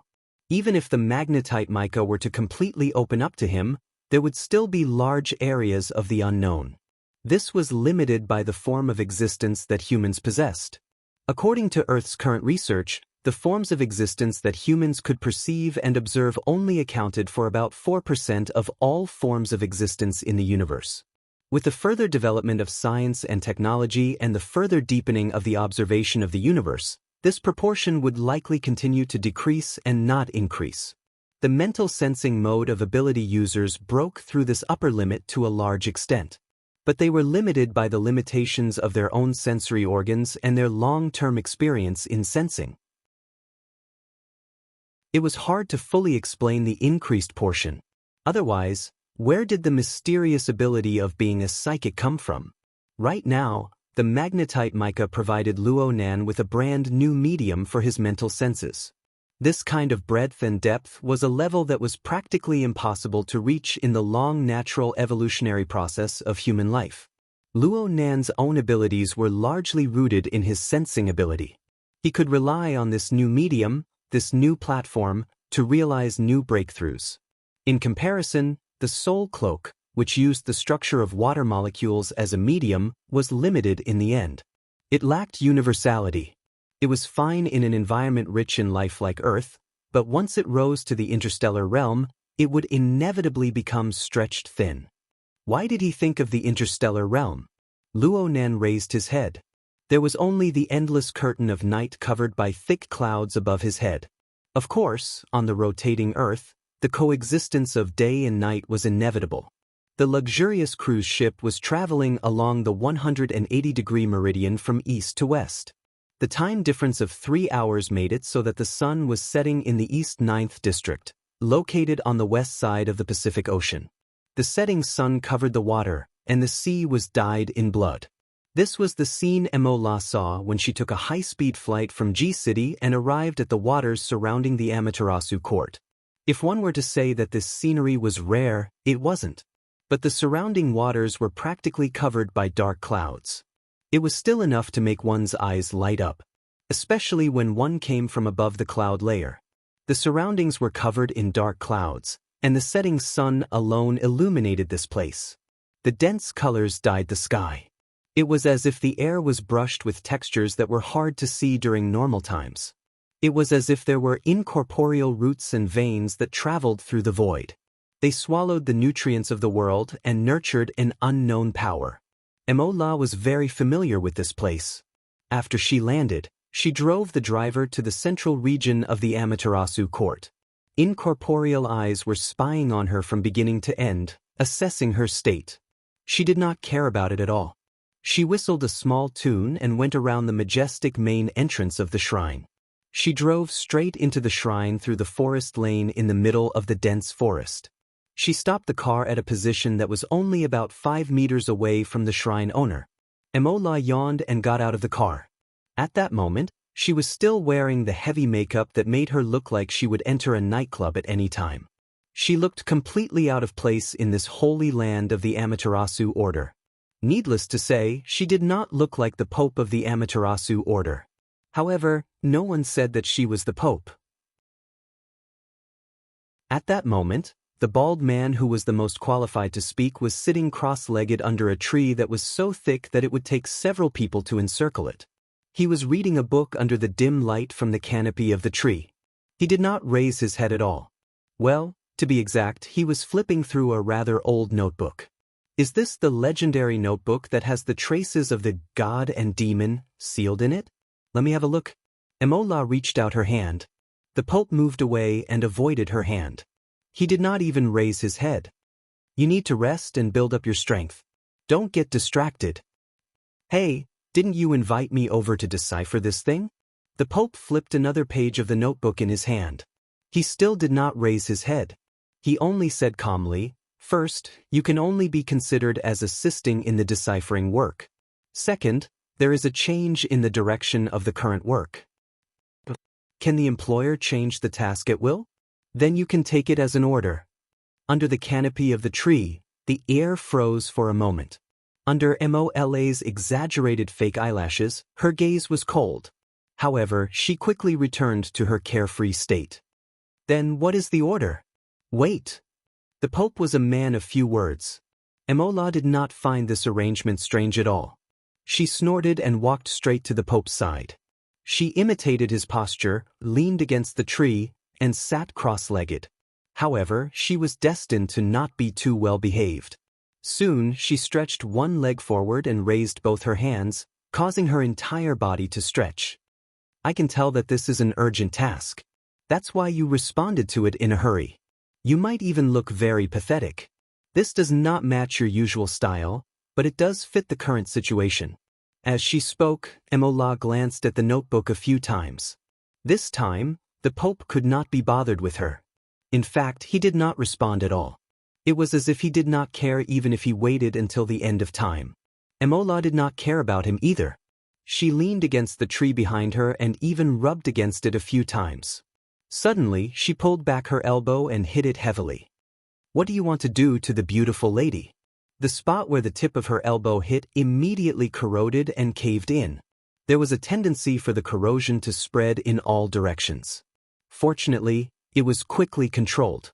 A strong vitality was transmitted over to repair the corroded tree trunk. For a moment, cracking sounds could be heard continuously. Before the repair was complete, the bark of the tree that was hit by the elbow was torn. A large number of wood fibers pierced out and quickly wrapped around and took the shape of an adult male. "You rotten woman!" The true god came out of the tree in exasperation. He had the appearance of a young man with a fiery temper. He was tall and strong, but when the dense wood fibers were molded, they formed a large number of patterns. Occasionally, natural spots would appear on the surface, giving people a feeling that he was almost old and inhuman. After this person appeared, he only needed to extend his hand to smash Mola's head. However, the latter did not care about this at all. He continued to lean against the tree trunk and squinted his eyes. He was a typical catching up on sleep after a night of wild indulgence. He only muttered between his lips and teeth, "Do you look more like a tree or a person now? If it's the former, I won't say anything. If it's the latter, then treat this elbow as my congratulations to you." His voice gradually faded away. The true god lowered his head and stared at Mola using a human's method. For a few seconds, he did not speak. The Pope turned another page and spoke leisurely. "You can't really be treating her as a rotten animal, right? Who doesn't love fresh ingredients?" The true god cast a sidelong glance at his father. "Is there a need for you to beat around the bush? You can't really be treating her as sleeping, can you?" Mola's eyes were still closed, but he suddenly interrupted. "Speaking of which, I wanted to ask you a long time ago." The true god turned his head around again. "It's none of your business. I'm asking about that father of yours." Mola's eyes were still closed as he muttered in a low voice. "I wanted to ask, did you really treat her as a foolish son and raise her?" The Pope did not reply again. However, this time he raised his head. His gaze passed through the luxuriant canopy and branches and looked at the sky that was gradually washing away the blood and turning greenish-gray. He was so engrossed in his gaze that it was as if he wanted to capture the faint light that belonged to the stars. Chapter 1093. In low Earth orbit about 400 kilometers above the Earth's surface, the Jade Dragon was silently operating. As the platform of the old Magic Cloud class internal defense circle, Jade Dragon had been operating in the low Earth orbit for more than 30 years since it was put into service, and it had the experience of firing at landlords many times. Its overall structure couldn't be said to be excellent. In the non-breaking energy-saving state, even if only the life support system and observation system maintained operation, there would still be a considerable degree of mechanical noise. Once a few more modules were opened, the treatment of leaning against the wall is like a massage bed was not a lie. At this moment, when the ship's adjutant Claire held onto the handhold on the bulkhead, he felt like he was holding a massage stick. However, he still relied on his 10 years of practical experience in the aerospace army to skillfully use the handhold. With just one push, he easily passed through the nearly 20-meter-long passage. Originally, he could have also calculated the opening time of the automatic sensing door, but the door of the command cabin turned out to be an antique that required a password to enter, so there was nothing he could do. Even if he opened the password-protected door, he still entered the so-called bridge without a hitch. This was the most spacious place in the entire ship. It was close to the height of a 2-story building, and it had an excellent hollow structure. There were fixed positions arranged in a spiral pattern on the inner wall, and there was also a luxurious one-piece projection tactical sand table that made proper use of the hollow structure. In Claire's opinion, this was the most eye-catching design among such antiques. No wonder the officers and soldiers, who were basically suffering from mild, moderate, or severe claustrophobia, were trying their best to fight for the duty in the command cabin so that they could avoid staying in the capsule-style dormitories or the so-called 360-degree starry sky view gyms that were like fish tanks. Of course, they wouldn't be on duty. Wouldn't it be fun to play a few luxurious AR battles with the tactical sand table? But today, when Claire came in, no one was playing games, and the tactical sand table was not even opened. About 1/3 of the seats in the command room were occupied. It seemed that they were also doing something important, and the indicator lights flickered. Claire glanced at it as if the main engine was heating up. "Good day, Commander." Claire retracted her gaze and floated to the command seat. She entered her seat and greeted Major Chow Kai, who was seated beside her. Chow Kai and Claire were both in the prime of their lives. In contrast, Claire looked slightly older, largely because of his prematurely thinning hair. However, in this weightless environment, Chow Kai's overly casual sitting posture made him look lazy and lethargic. In the face of Claire's greeting, Major Chow Kai seemed to be a bit distracted.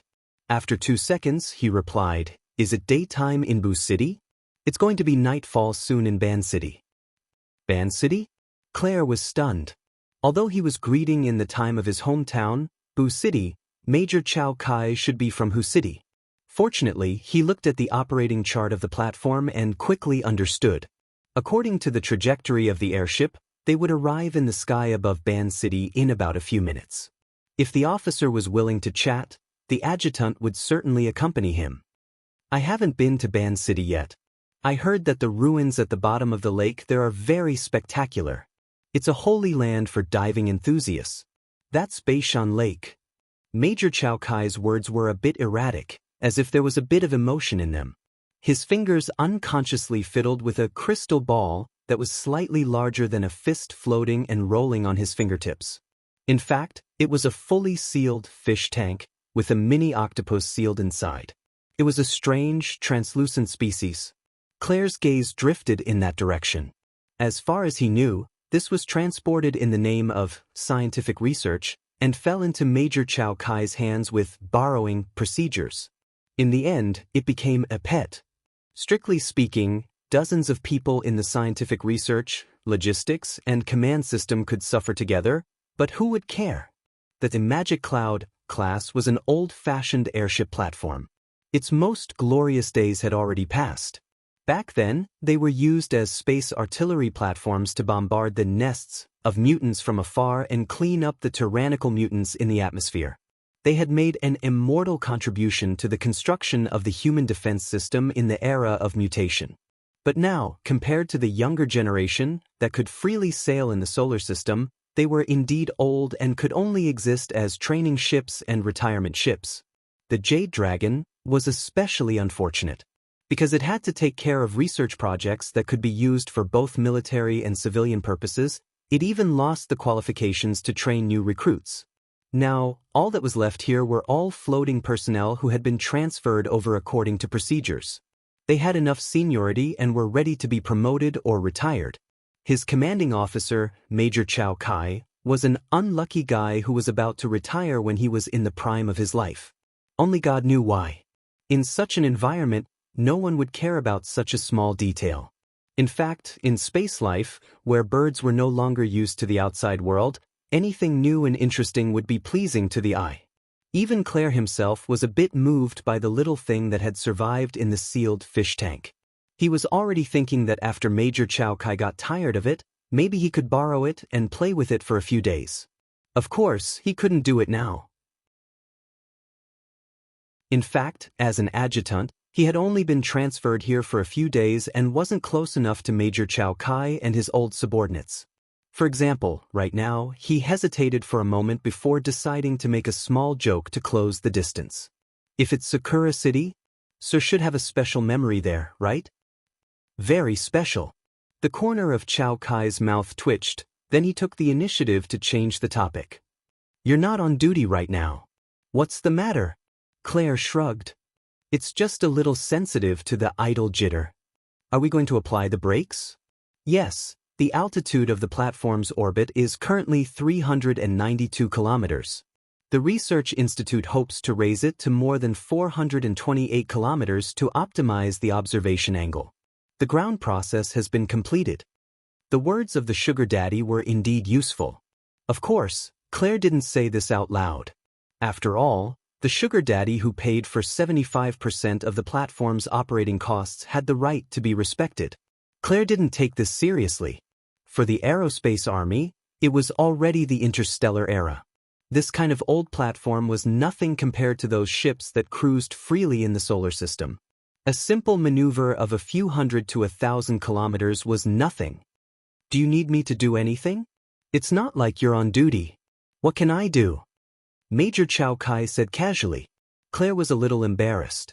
She could only explain in her heart that this was probably a sign that the relationship between the two sides was closer. Fortunately, Major Chow Kai had a follow-up. Since you said this just in time, help me supervise them to do the overall heat engine test. In addition to the engine, the other systems also have to be temporarily awakened. Clarify the status, and form a report with the test results. This is probably the last document I'll sign in the military. Claire really didn't know how to respond. She could only reply, "Yes, sir." At this moment, the sergeant in the opposite seat reported, "The main cannon power test has been completed. Do you want to continue charging?"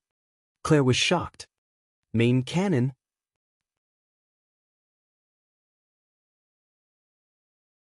Chapter 1094.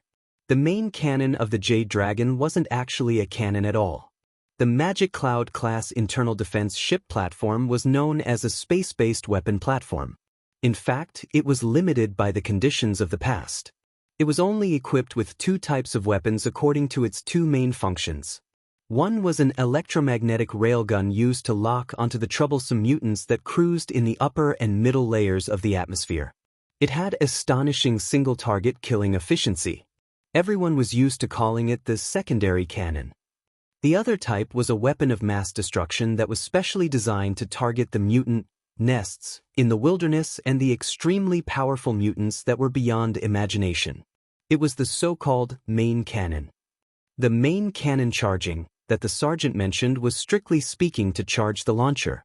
As the military's strategic posture toward the wilderness changed from defense to counterattack and gradually gained the initiative, new types of war weapons emerged one after another. The Magic Cloud-class platform had basically withdrawn from the front line. Now, it was only engaged in scientific research, shooting birds, and helping to clear high-altitude routes. It basically no longer carried out ground attack missions. However, it was still in a state of preparation for war. The ammunition base was reduced by half, and there was still one round of ammunition for the main cannon. Claire wasn't worried about anything else. She was worried that the soldiers on the ship, whose sense of responsibility was at an all-time low, would make a careless mistake and throw out the deadly thing in the magazine. It wouldn't explode. Without authorization from the ground, this thing was just a lump of iron. However, if it really floated in the atmosphere, they would immediately become the joke of the aerospace army. At the same time, the aerospace army would also become the joke of the entire Earth. although there was a high chance that many people wouldn't be able to laugh. In fact, there was already a precedent for this kind of situation where people couldn't laugh.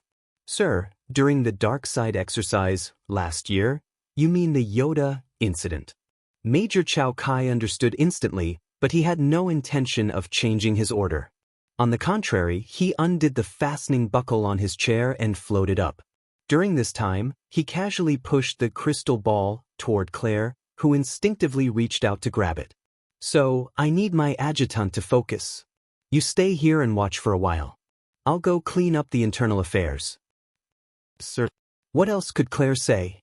Moreover, looking at the translucent octopus that he suddenly obtained, he felt that this was really a pleasant surprise.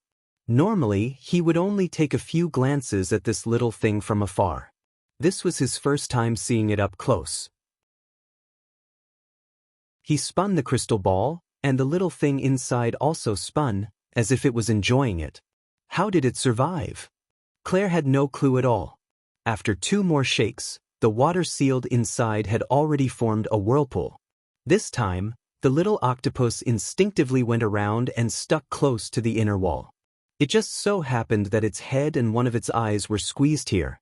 Through the light of the water, it twisted into a rather absurd expression and looked over. The two of them stared at each other. This little orange-red thing was an octopus larva. Its tentacles weren't obvious, and it looked particularly adorable. However, the structure of its eyes was a little strange. Amidst the flickering watery light, it looked a little dazzling and blurry. If one looked at it for a long time, they would feel a little dizzy. Interesting. Claire was even more determined to ask Major Chao Kai for it. This time, she wasn't just playing with it. She was going to ask for the exact same one. After all, Claire had an above-average sense of responsibility. She diverted her attention and quickly returned to business. After all, he was different from Major Chao Kai. He was a transient personnel, not a retired personnel. He had accumulated enough seniority as an adjutant, and there was still a bright future waiting for him. Claire was very attentive to the task Major Chao Kai had arranged. He unconsciously played with the crystal ball while opening the tactical sand table. The large projection space that was transparent from top to bottom showed the monitoring diagram of the entire ship. He focused on the system module related to the main cannon. After confirming that there were no abnormalities, he let out a sigh and continued to check the other modules. Speaking of which, Major Chao Kai's suggestion of heat engine testing was quite necessary. There hadn't been any combat missions in the past 2 years. With just the lightweight operation of the auxiliary cannon, some problems couldn't be discovered. For example, the research institute that was under their jurisdiction had actually secretly changed the backup information circuit. They should have stolen a part of the computing power of the platform. This was a F***king serious problem, alright? What was Myra, the chief mechanic, doing? If Claire was the chief officer, he would have immediately scolded Myra, but he wasn't, so he could only write it down first and report it to Chao Kai later. Also, hey, number 3. Claire directly reminded that lock-on operation is redundant. The tactical sand table faithfully reflected the operating status of each system module.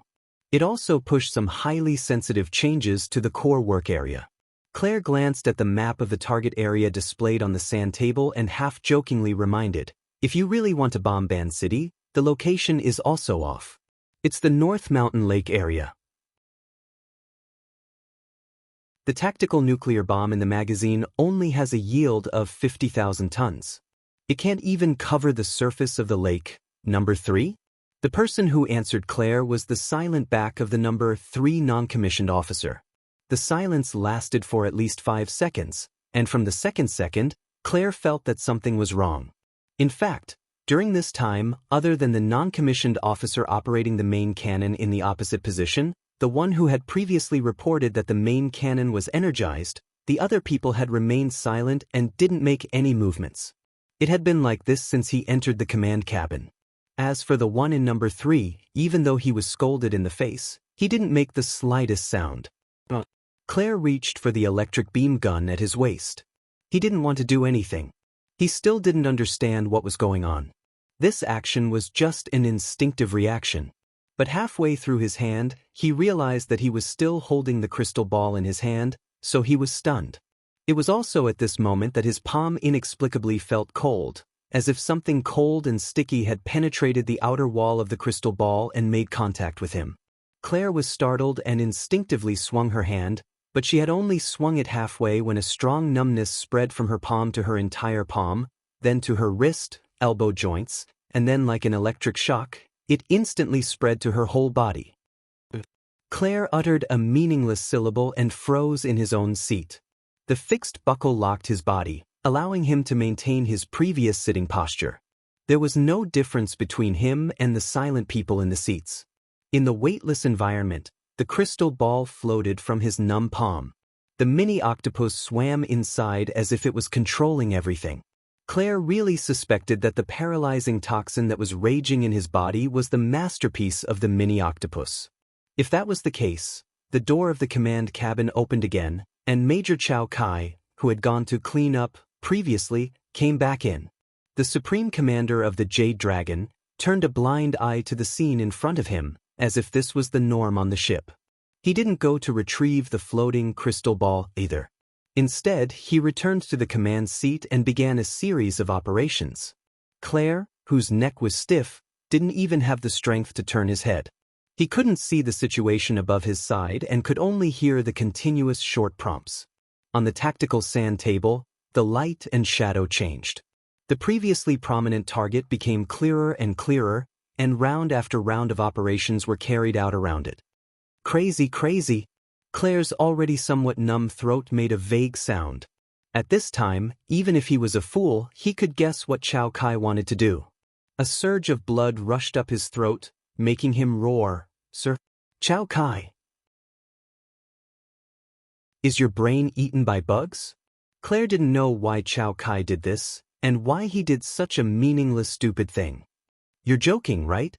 Without authorization from the ground, even if you forcibly put a nuclear bomb on the launcher, it will only be a lump of iron. At most, it will explode in the thermosphere. Apart from a little bit of nuclear pollution, what else can you do? Chow Kai didn't say anything and continued the corresponding operations. Claire looked at the various commands and authorization interfaces on the tactical sand table, and his eyelids twitched violently. He really couldn't understand it. Under normal circumstances, it would require 7 to 8 people to work together. How could Chow Kai, a single person, including the obviously problematic operator of the main cannon, be able to move it with just 2 people and at such a high speed?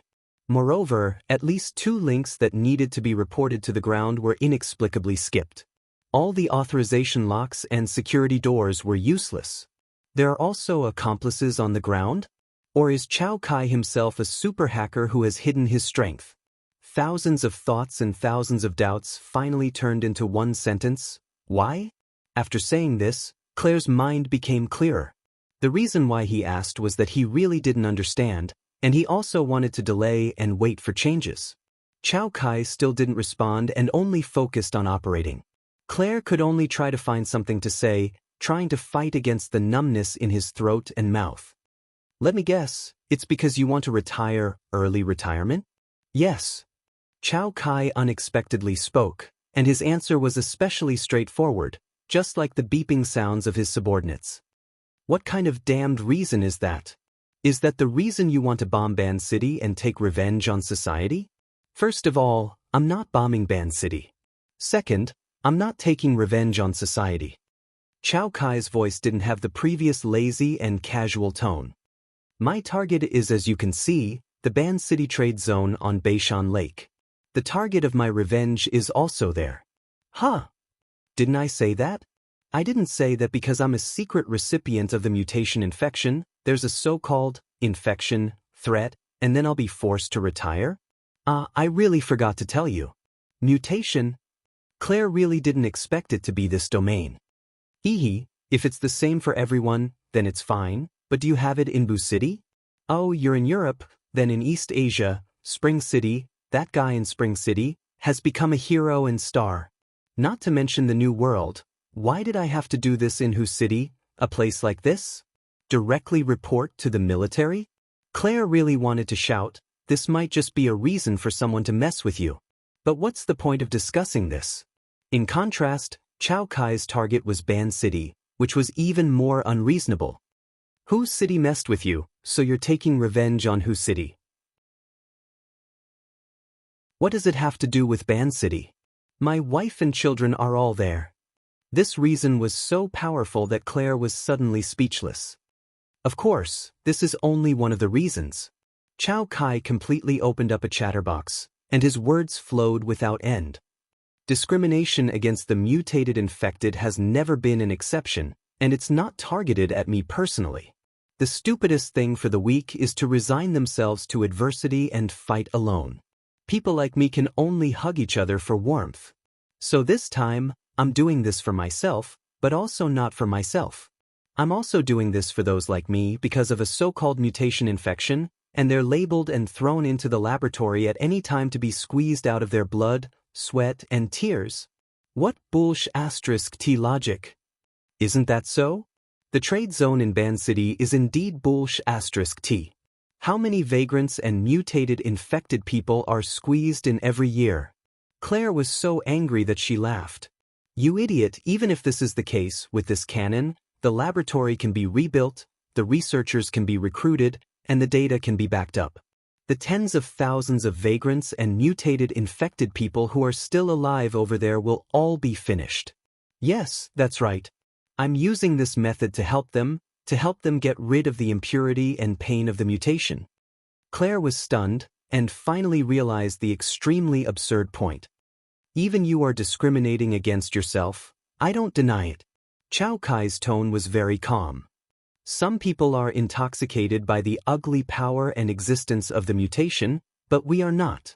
Our church pursues the divine kingdom that is constructed together with the power of the soul.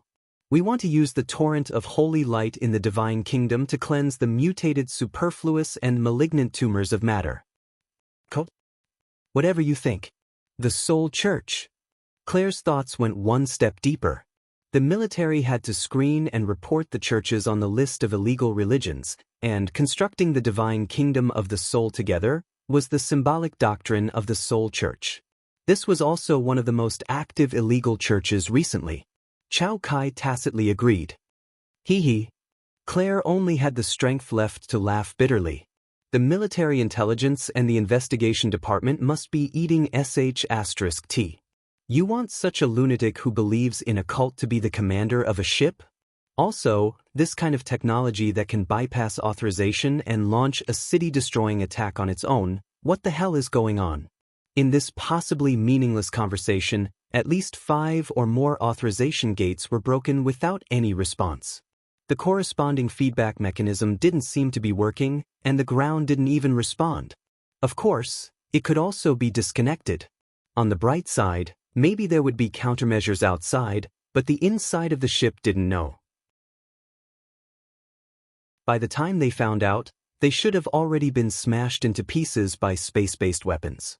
As for the bad side, when Ban City turned into a sea of fire, the ground would wake up, and then this side would be smashed into pieces by space-based weapons. They were all pieces, and there seemed to be no difference. As this thought flashed through his mind, Claire's body became more and more numb. He couldn't help but think that maybe he would directly die in the poisonous kiss of the octopus. He turned his gaze with difficulty. The thing that used to be cute, but now only felt terrifying, floated in the light and shadow of the tactical sand table. It happened to be near Ban City, like a demon seal. Stuck on it, it marked death.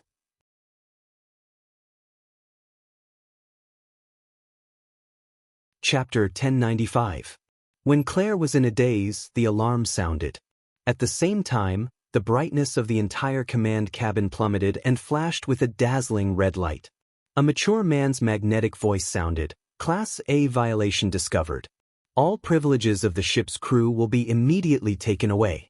All crew members on board will immediately stop all activities and stand by. I repeat, finally found it. Claire's fingertips twitched. This was no longer the tone of the shipboard's artificial intelligence. It was obvious that a high-level intelligence had intervened. However, he did not heave a sigh of relief. Because at this moment, with the deprivation of authority, All the machines in the command cabin, which should have been locked down, were still operating. On the tactical sand table, the real-time status of the main engine displayed did not change. The corner of his eyes twitched. This method mastered by the Soul Church is no longer called technology, but damned magic. Is there a miracle to punish us? Claire did not wait for a miracle. 10 seconds later, the communication channel was replaced by a high-ranking general's request for negotiation. Although it was in a threatening tone, it was obvious that if there was another way, the other side would not use such an inefficient method at this critical moment. In fact, it was not inefficient, but there was no effect at all. The response from the other side was only Chao Kai's low murmur. His hands had stopped all operations. He just sat in the command seat and began to recite some inexplicable incantation or scripture. The firing process of the main cannon did not stop because of this. It had been completely dominated by that magic-like power and was advancing steadily. Claire had already seen the 30-second countdown. He really wanted to do something, but the numbness had already invaded the root of his tongue. He even lost the ability to speak. Even if his eyeballs were bulging out of their sockets, he could not do anything about what was happening in front of him. His emotions were essentially no different from the other side's nagging request for negotiation, and it would not have any effect. Under the effect of this weak struggle, the 30-second countdown quickly passed and returned to 0. A slight vibration was transmitted. Claire hoped that it was just an illusion under the high tension, but it was clearly the same feeling as when the main cannon was fired. It strictly matched with logic and reality. The main cannon was fired. The nuclear missile with a yield of 50,000 tons locked onto the inputted coordinates and ignited through the space-based launcher. Under the environment of light resistance, it could accelerate crazily in a very short time and rush into the atmosphere. Under the influence of Earth's gravity, its speed could eventually reach nearly Mach 20, which was already the level of an intercontinental ballistic missile. A distance of 400 kilometers could be reached in less than a minute. He didn't know what would happen to Sakura City, but the trade zone was definitely done for. I'm really done for. Claire's eyes were fixed, and the octopus in the crystal ball was still floating in front of him. It was almost circling his face as if it was celebrating or mocking him. Of course, the octopus simply ignored him. Claire really wanted to swallow and crush the thing in one bite.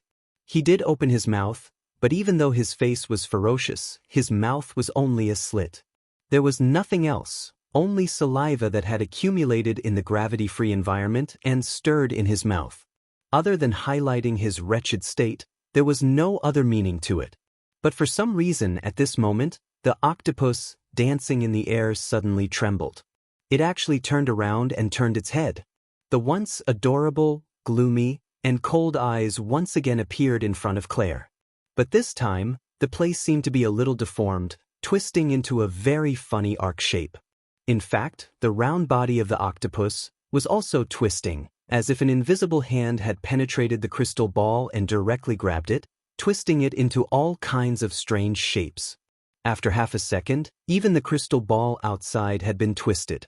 Only then did Claire know that the crystal ball was actually not a crystal ball, but a different texture. He was a little confused. At this time, the chanting in the command cabin was also distorted and deformed, as if it was being strangled by the throat. Claire opened his eyelids with difficulty, but he heard a muffled bang next to his ear. It sounded like it came from the position of the main cannon operating officer opposite him. He could no longer turn his head to look, and it was followed by almost the same sound. This time, it originated from the command seat above him. Almost at the same time, Claire's face was splashed with a warm mark. In fact, there were fragments of similar temperature and texture spreading out within his field of vision. It was like a bewitching flower of flesh had bloomed. It was close to 7 o'clock in the evening in Ban City. The sky had just darkened, and it was the peak of the evening.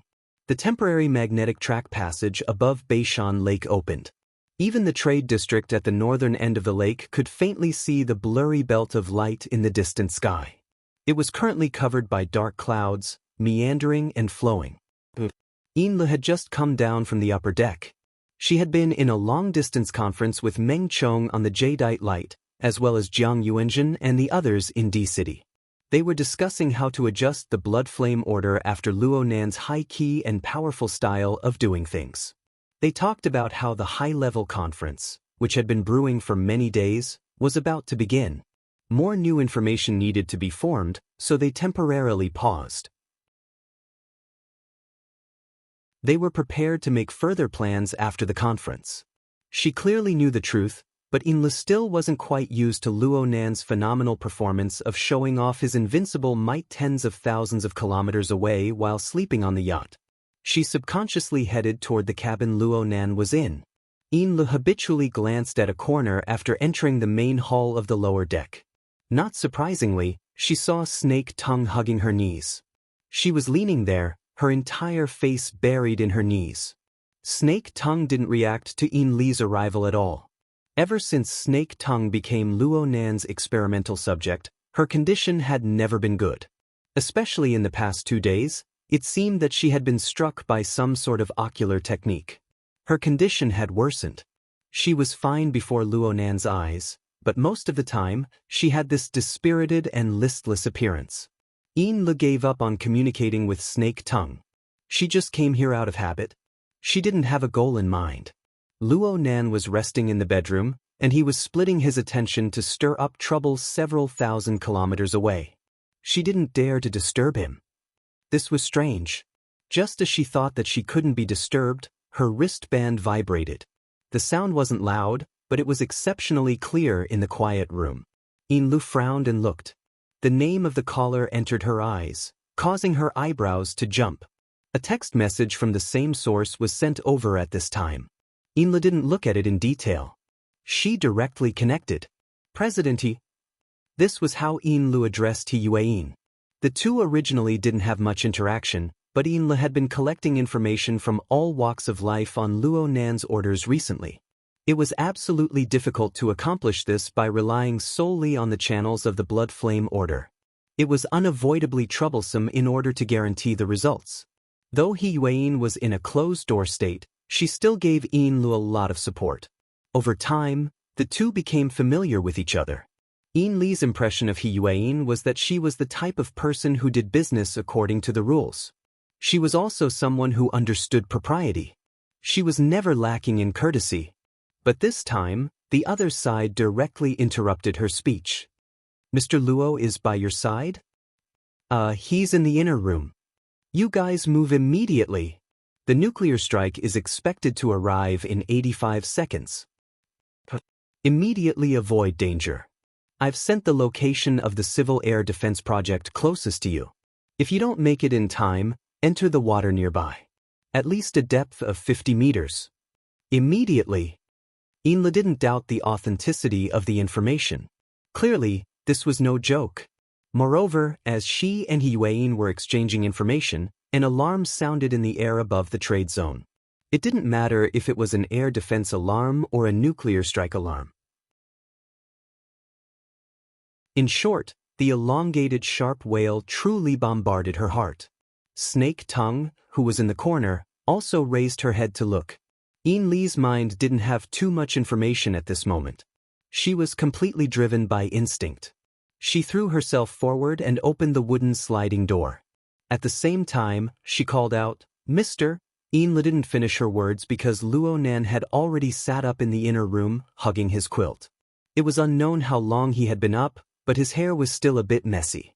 Right now, his gaze was passing through the cabin's viewing window, casting into the noisy darkness outside. Inli's mind relaxed at first, but she soon became nervous again. "Mr., we must immediately..." Too late. We're a step late? There are always these unexpected things. Luo Nan reached out his hand to rub his already somewhat messy hair. He looked a bit distressed. His mouth said it was too late, but his figure didn't budge. He still hugged his quilt and sat down. His sigh was neither too fast nor too slow.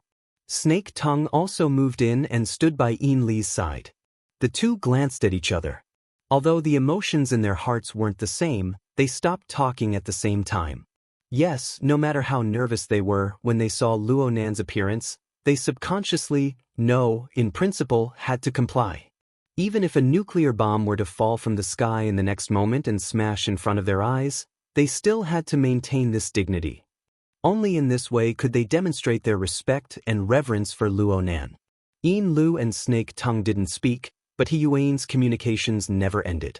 They were separated by several thousand kilometers, but she still transmitted a rare sense of nervousness and urgency over, "Your positions haven't changed, Sister Yuan, I know this matter.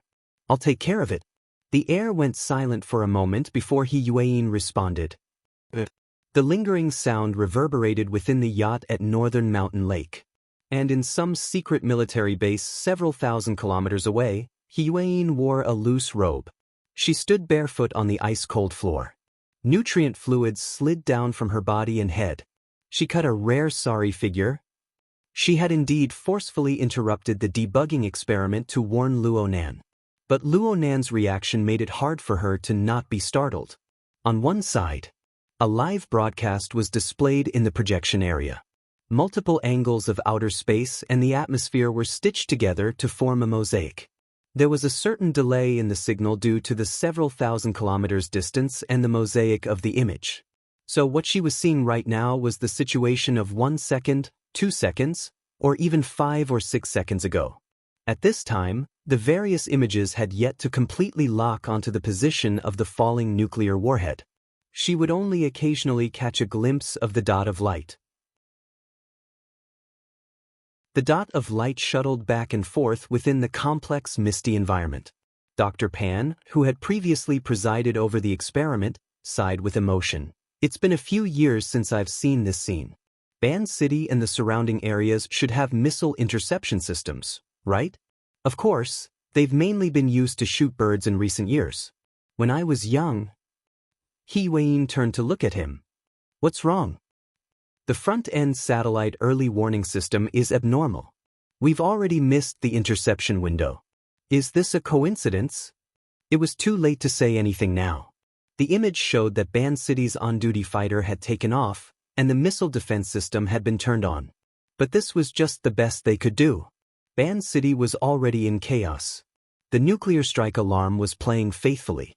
Sound waves and text messages bombarded the city, paralyzing the evening rush hour in an instant.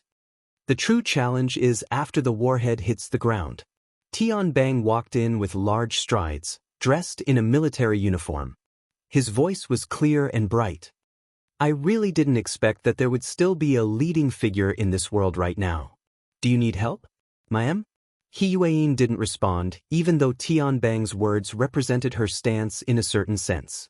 85 seconds was very short, but it was also very long. She had already done quite a few things, but they all seemed to be meaningless. But in the end, she remembered Luo Nan's calm response. The mid-course interception failed.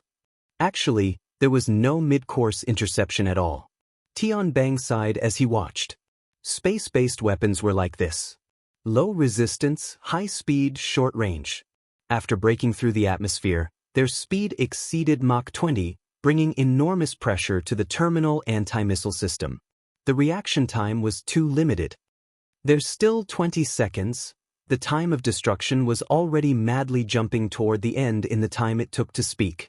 The first wave shouldn't be a problem. Tian Bang unconsciously sped up his speech to express his opinion. They had given nearly a minute and a half of warning time. The surrounding environment was still fine. An extraordinary should be able to survive no matter what. But what happened after this decisive method wasn't as simple as a post-disaster rescue. He Yuan finally responded. She spoke of matters unrelated to the scene. The Amaterasu court has taken to the sky. It's heading toward Beishan Lake. Interception? Were they really not going to do anything? Tian Bang's mouth really couldn't keep up at this time. On the contrary, the military personnel in charge of monitoring and interception used highly reduced professional terms to form a storm that assaulted the eardrums through the live broadcast signal. Compared to the quick and calm terms used by the long-range personnel, the information link near Ban City was perhaps more representative. Someone, possibly a pilot, had already begun to yell. At this time, the high-speed camera captured a few effective frames. The high heat reaction of the nuclear warhead was displayed as a dot of light falling from the sky in the dim image of the thermal imaging. And behind it was the despairing chain trajectory of an electromagnetic cannon that brushed past. The countdown had already entered 10 seconds. Perhaps it was 5? All means of interception had failed. The fate of the safe trade zone of Ban City had been decided. Even Tian Bang felt the blood in his entire body accelerate. His pores opened up, and his scalp went slightly numb. He subconsciously opened his eyes wide and his pupils dilated, preparing to receive the terrifying cloud that was about to explode. He Yuan's body suddenly trembled. This was the information that Tian Bang had received from the corner of his eye. But his brain didn't have the time to analyze it further, because at this time, the real scene image that had been pieced together split. It was hard to describe such a change. As a matter of fact, it was just a shadow that suddenly appeared on the real scene. It was so straight that it looked like someone had drawn it with a ruler. It was right in front of the bullet's light spot, and it had directly cut open the void that it was reflecting.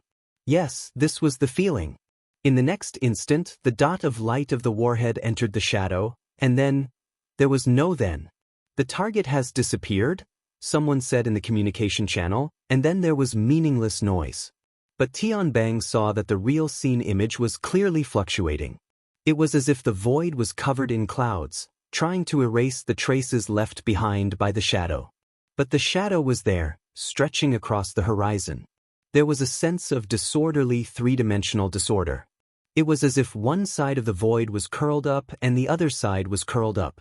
It had lost its previous flat appearance and instead formed a strange scene like a confrontation between two high cliffs. It was more like a festering wound that was difficult to heal in a short period of time. It was exposed in front of everyone's eyes.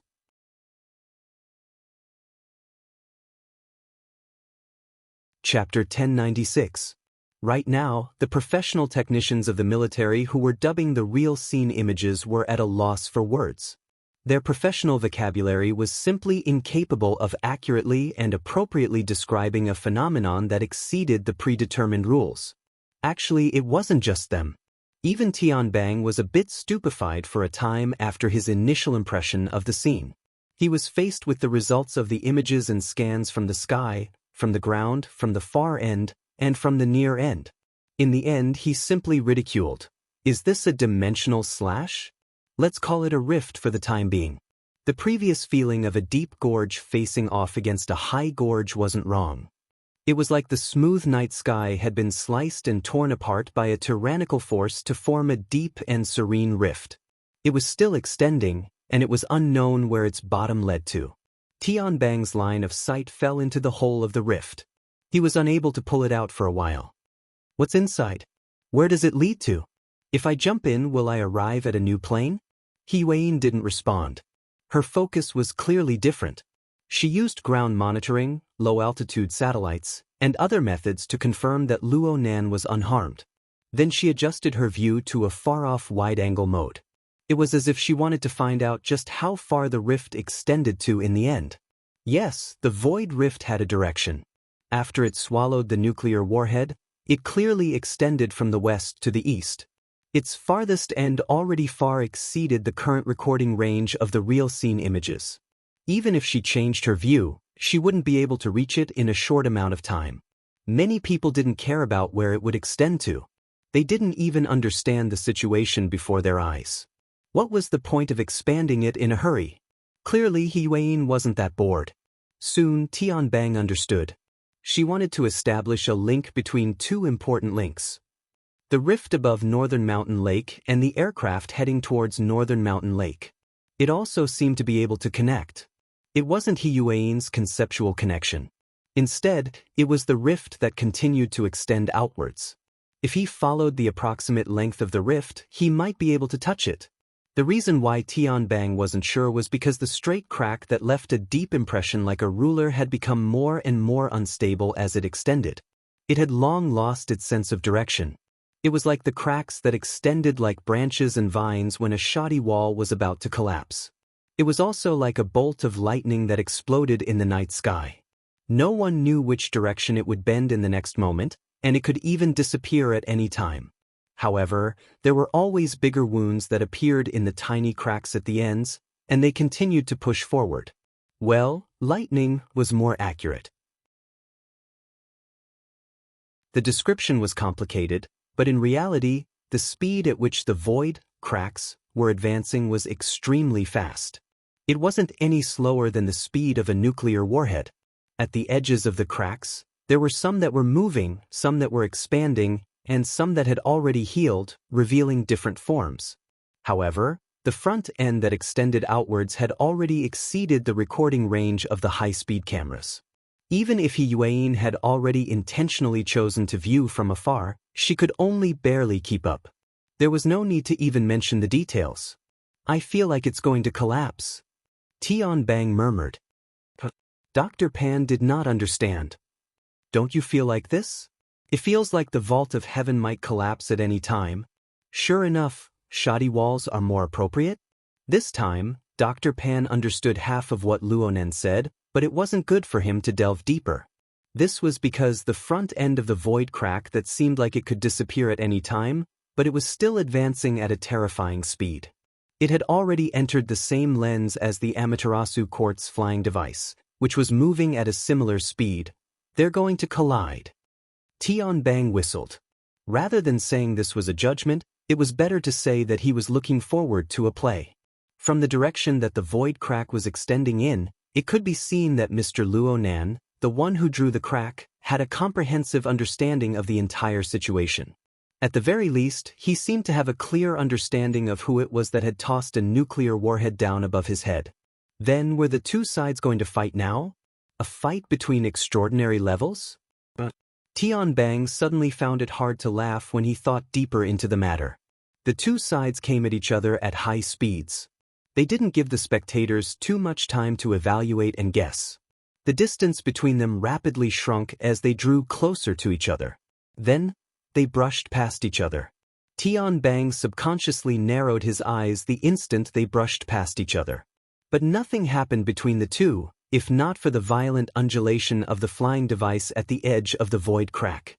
Tian Bang keenly sensed that the undulation of the flying device didn't seem to be caused by turbulence in the air. Instead, it was more like a picture on a warped sticker. Even the void that bore it was warping and fluctuating. "Wow!" He let out an emotional exclamation. The problem was that this kind of turbulence wasn't the main show. This was because the void crack continued to extend at an astonishing speed. If this continued, then the area it extended to, the Amaterasu Court? The Amaterasu Court was located in the open sea east of Ban City. The position where the sun rose represented the Amaterasu Order's transcendent and powerful control over the city of 10,000 gods. Honestly speaking, it wasn't that far away. At the very least, it was nothing compared to the speed at which the void crack was extending. Tian Bang, who was at the side, did not have much room to ponder. In just a few breaths' time, in the east, half of the sky that was already filled with greenish-black colors suddenly shone brightly.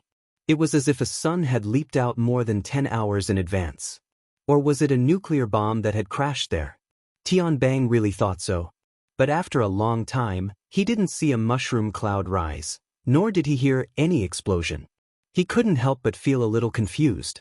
Was it a nuclear explosion? Tian Bang asked Yuan. The latter also shook her head. Although it was convenient, it would still miss a considerable amount of information. It was difficult to make a quick judgment. As they spoke, the strong light in the east dimmed. In this barely visible light, the spreading of the void crack finally seemed to be hindered.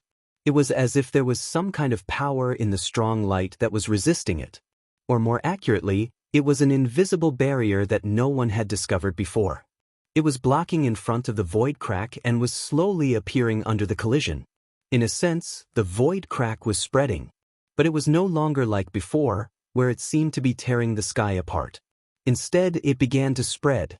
It was as if an invisible porcelain had been smashed in the void, and a spiderweb-like crack appeared. And in the inner layer of the crack, which was the depths of the strong light, there seemed to be vaguely a tree trunk, branches, and leaves, as well as the corresponding veins, extending outwards. This wasn't just a description, it was an actual image. There really was a giant tree that towered into the sky. Its canopy was like the clouds, but it was also colorful. It filled more than half of the lens, and it was far from being able to capture it. It felt as if its branches and leaves had even spread to the coastline of Ban City and were moving towards a deeper area. But now, a small half of this scene had already been torn apart by the void crack. One could vaguely see thick branches and gorgeous colorful leaves breaking off and flying down. They came from nothingness and returned to nothingness. No matter who it was, no matter how close or far, when they saw this scene, they were all momentarily speechless. And this scene didn't last for too long. As the strong light continued to weaken, the giant tree that towered into the sky also dimmed. Even the void crack that had caused everything to explode seemed to have been filled with too much light. Finally, its momentum dissipated, and it gradually closed up without a trace. Another few seconds passed. Everyone's line of sight was once again covered by the curtain of night that should have been present during nightfall. The sea and sky to the east of Ban City were once again vast and boundless. And in every corner of the city, shrill sirens, noisy shouts, car horns, and other sounds became embellishments of the current situation. Oh my, why did you have to make such a mess? Emola, who was in the aircraft, had just experienced a turbulence that wasn't caused by air turbulence.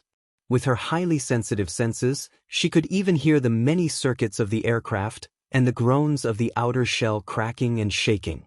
The various furnishings in the luxurious cabin that she was in were also a mess. Most importantly, she was already all alone. The two people who were originally riding with her were forced to return to take charge of the defense of the God Court the moment the void crack appeared. They didn't even greet them. This was really rude. That's right. An unexpected result. Emola laughed in self-mockery. She raised her wine cup. The cup contained a bit of wine that she had saved from a spilled wine bottle. She didn't mind. She let the translucent wine swirl around the rim of the cup and between her lips and teeth, just like the undulating void. Compared to this, the wine was really dull and tasteless. She's younger than me by 10 years.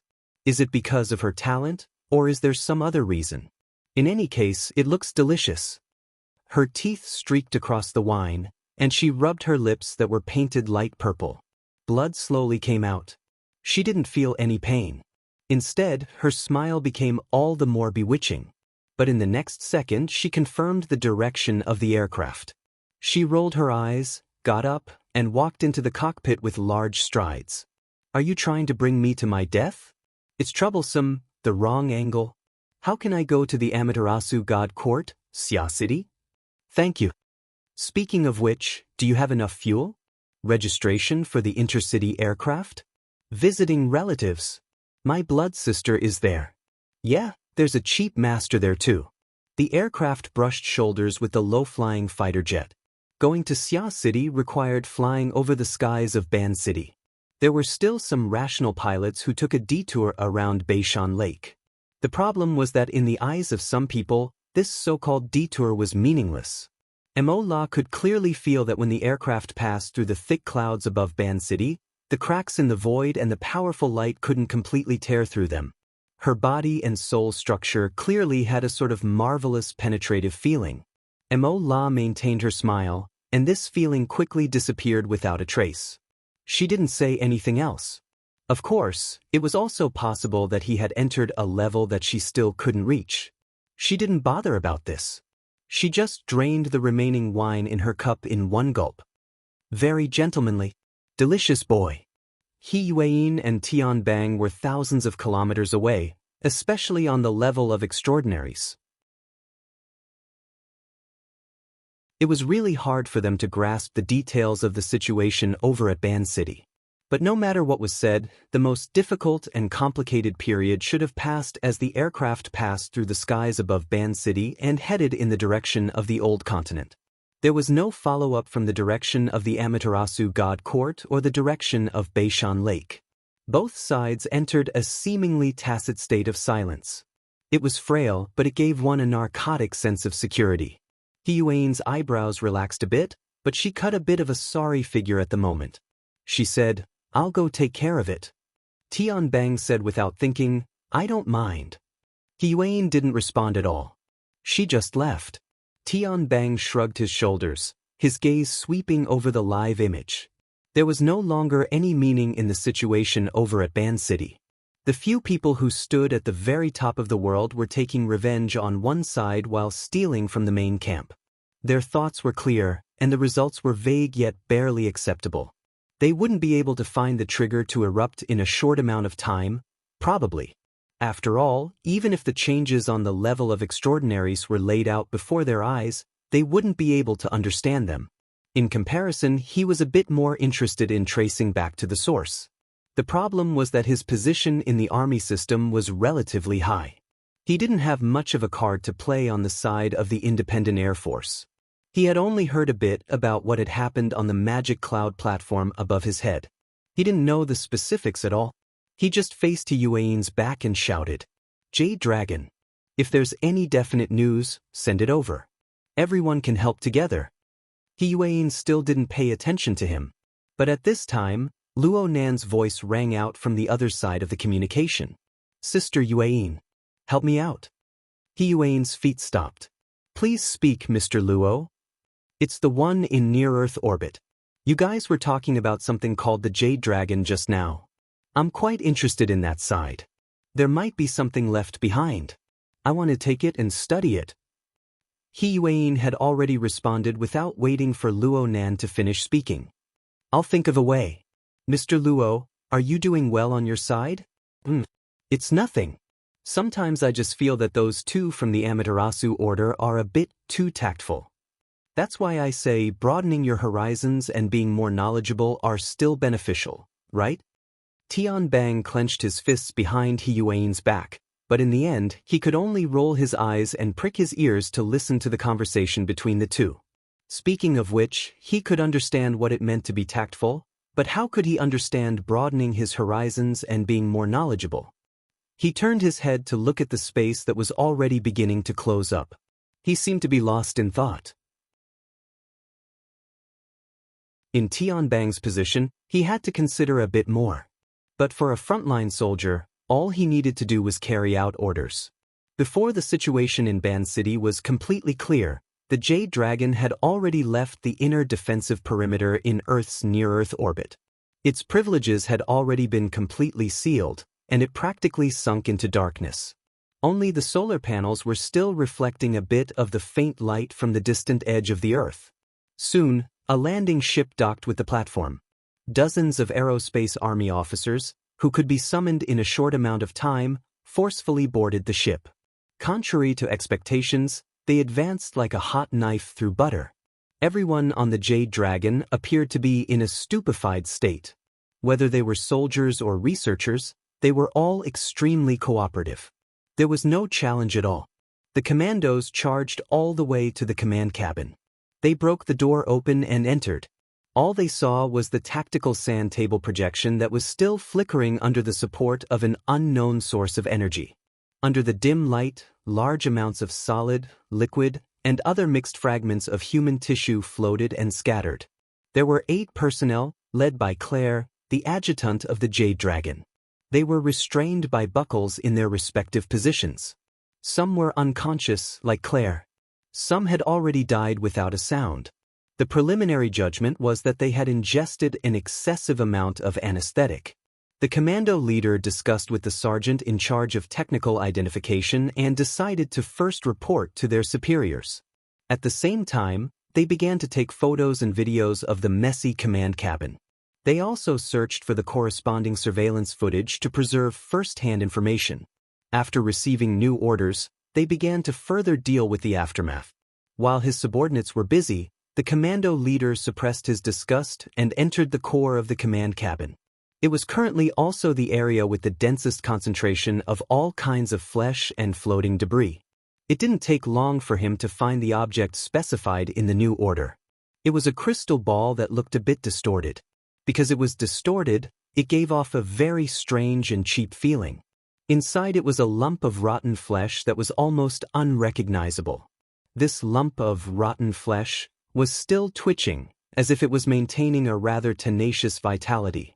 The commando leader even saw that there was an area under the mangled flesh and nerves. It looked like an eyeball that was basically intact, projecting a cold and demonic line of sight. The commando leader actually felt a little dizzy when he looked into the eye. He subconsciously took a step back. His movements were too large and attracted the attention of his subordinates. Many people raised their guns, including the commando leader himself. But at this moment, he saw that the demonic eye seemed to have been slashed by an invisible blade. Blood splattered, but it was blocked by the inner wall of the distorted crystal ball, so the sputtering effect was limited. But it was obvious that this was a heavy blow. Not to mention the eye that had almost been cut in half, even the twitching flesh and nerves around it had weakened. The question was, where did this blow come from? What was going on? The commando leader didn't dare to move for a moment. With his rich combat experience, he subconsciously felt that there was still some kind of tension in the command cabin that had been splattered with flesh and blood. There was an invisible force that was highly dangerous to armed personnel like them. He turned on the communicator and contacted the command center again because this was clearly different from the description in the order. A few seconds later, he received a more accurate answer. "That's right.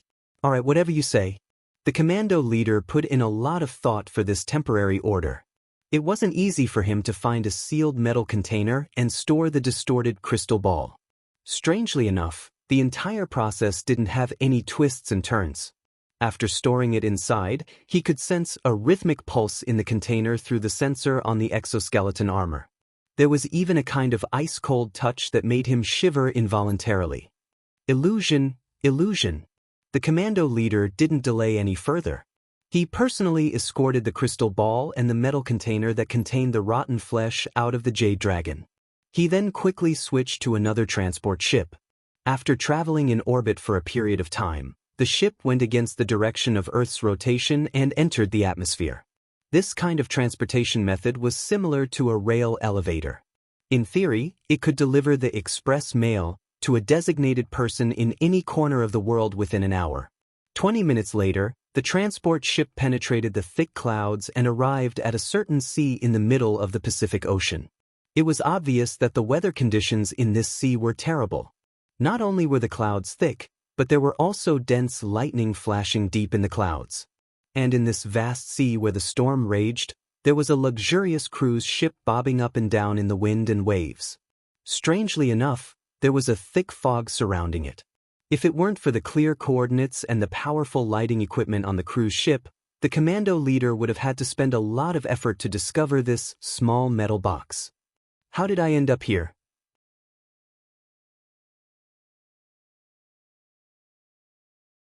Chapter 1097. Reality did not give him a clear answer. Since there was no platform on the luxurious cruise ship that could take off and land an interstellar transport ship, the assault team leader had to exit the cabin and use the short-range flight function of the exoskeleton armor to land directly on the cruise ship, cross the last kilometer, and deliver the goods to his doorstep. Without a doubt, someone who could use military resources like this and use such resources had to be someone with great power. If it was just to satisfy some people's curiosity, it would be fine, and it could even be called fooling around. But when it came to the mastermind behind this matter, or even to destroy physical evidence, it should not be. As a qualified professional soldier, the assault team leader should not be so crazy in his mind, but in the current situation he could not help but think too much. When he opened the hatch, he subconsciously checked the black box inside the armor. Only then did he jump and use the short-range jet engine on the exoskeleton armor to pierce through the layers of clouds and quickly approach the luxurious yacht. Almost the moment he exited the cabin and flew down, the high-precision radar had already reported many reaction signals that could pose a threat to him. The assault team leader almost crashed back into the transport ship. It was also at this time that his superior gave him a timely comfort and warning. "You don't have to worry about anything. Deliver the goods safely to the designated person, and you will be given credit." This is more like an illegal operation, the assault team leader cursed in his heart, but he still braced himself and moved toward the luxurious yacht under the blinking warning lights. When he was only about 200 meters away from the yacht, A voice finally sounded from the previously designated temporary communication channel. Please come to this position. The assault team leader pursed his lips and swore to be a mute tool. He listened to the arrangements on the other side, drew a small arc around the hull, and arrived above the precise coordinates given by the other party. His vision passed through the thick fog. He felt that this should be a pool deck, a place where the rich played and indulged themselves. However, the visibility here was terrible.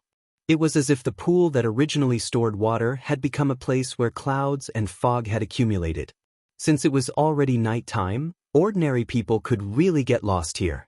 Through the multidimensional imaging equipment, he could confirm that there were 4 people on the deck, 2 men and 2 women. This number made him feel a little more at ease. The suspicion of a private transaction was lessened a little. Temporarily dispelling the distracting thoughts in his mind, the assault captain adjusted the exoskeleton armor to hover mode and descended. Even so, the tail flames still inevitably scorched a part of the wooden deck. Of course, there was no one here to stop him and ask for compensation. There was only a thin and capable man who directly walked forward without the slightest fear of the 3-meter-tall steel war equipment, indicating that the handover was complete. The multidimensional imaging showed that the other 3 people were still in their original positions, hidden in the thick clouds. If that was all there was to it, there was indeed a strong sense of mystery. But a woman's lively voice suddenly shattered the atmosphere. That's it? No wonder you're secretary, he. What a great honor. Aha, little Zhang, you are making things too complicated. This has nothing to do with face. If you're hit in the head by a nuclear bomb from the military and you're not hurt at all you have to do is make a phone call and say, "Do me a favor and we'll call it even." Do you believe that the people in the military will immediately clean themselves up and let you do whatever you want to them? Disgusting. Amidst the confusing and informative conversation, the assault captain handed over the sealed metal box. The thin man in charge of receiving it nodded at him. You can go now. With that, he turned around but did not face anyone on the deck. Instead, he walked quickly to where the swimming pool was. The assault captain had a stomach full of questions, but at this moment, his superior kept urging him. Hurry up and go. Don't delay. He had no choice but to obey. He adjusted the hover mode and increased the power of the jet engine, causing the charred part of the deck below to really burn. Because of the high heat that was emitted, a part of the clouds was blown away, causing the thick fog above the swimming pool to disperse a little, revealing a vague figure above. It was not one of the 4 people that had been detected earlier.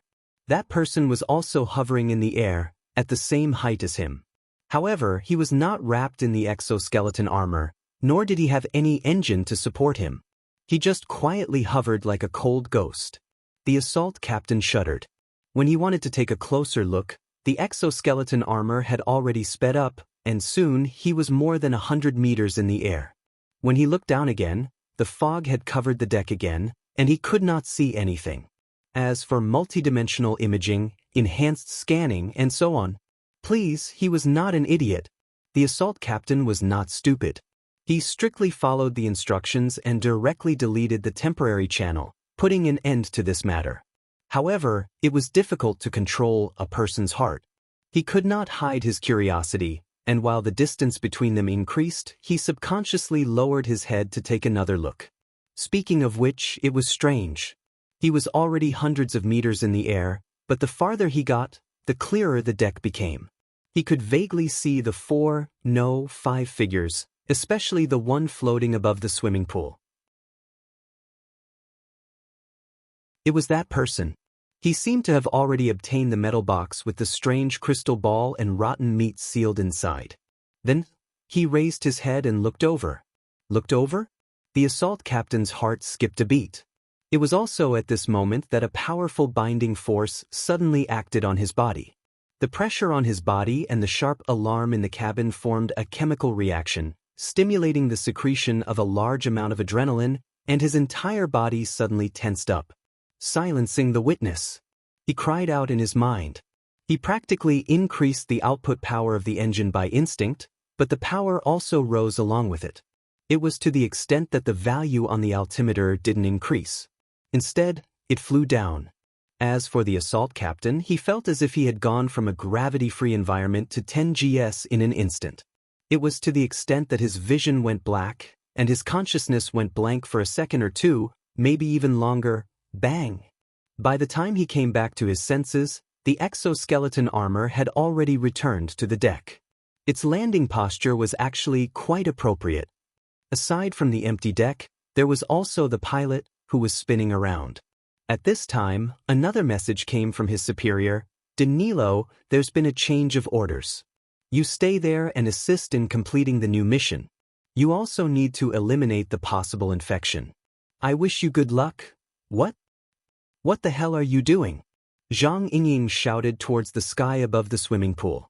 She had heard the news of the nuclear bomb descending on Osaka City. She was unable to contact the real person, so she ran over to look for her avatar. She never expected to see such a scene. She was the one with the least amount of information in this group. She was more and more unable to understand what was going on. Get back the evidence. Luo Nen said some nonsense. Isn't that place closer to Osaka City? The conditions here are better. It's more suitable for collecting and organizing materials. As Luo Nen spoke, the more agile control lines of the magnetite mica had already pierced through the twisted crystal ball and rotten flesh countless times. It used its unique perspective to observe.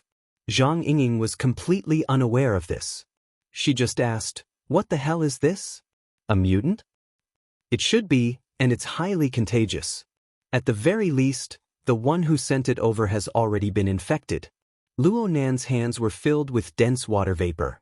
He had already created layers of isolation. So stay away. Hey, what about Meng Chong?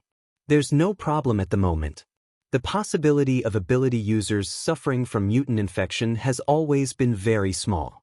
However, the space-based platform needs to be screened. I just talked to Sister Yueyin. While speaking, Luo Nan simply sent the source of infection into the spatial fault to eliminate hidden dangers. At this time, Black Lion, who had been drooling to join in on the fun, called out from the side of the swimming pool, "Brother Luo Nan, that meeting has started." They were indeed late due to this incident in the middle of the meeting. Perhaps they had already missed 1 or 2 items on the agenda. Since we're late, it doesn't matter if we delay a bit longer. There's nothing interesting ahead anyway. Luo Nen had a completely indifferent attitude. He waited for Meng Chong to bring the highly suspected infected courier out of the cabin. Meng Chong began to explain and settle them down, and then Luo Nan's figure disappeared into the mist once more. Well, this guy really wasn't willing to cooperate. That's right. Anyone who just had a nuclear warhead smashed into their head, whether it exploded or not, would not let a formalistic meeting take up their time. Black Lion shrugged. He didn't care. The reason why he spoke was because he was entrusted by someone to pass the message. But what could he do if Luo Nan didn't cooperate? Luo Nan had the qualifications to be willful. Frankly speaking, Black Lion still hadn't completely digested the events that happened over at Ban City. He didn't have the mood to participate in the meeting and watch Abner play all kinds of political maneuvers. Even if the meeting was held for 10 days and 10 nights, could he analyze how Luo Nan did it?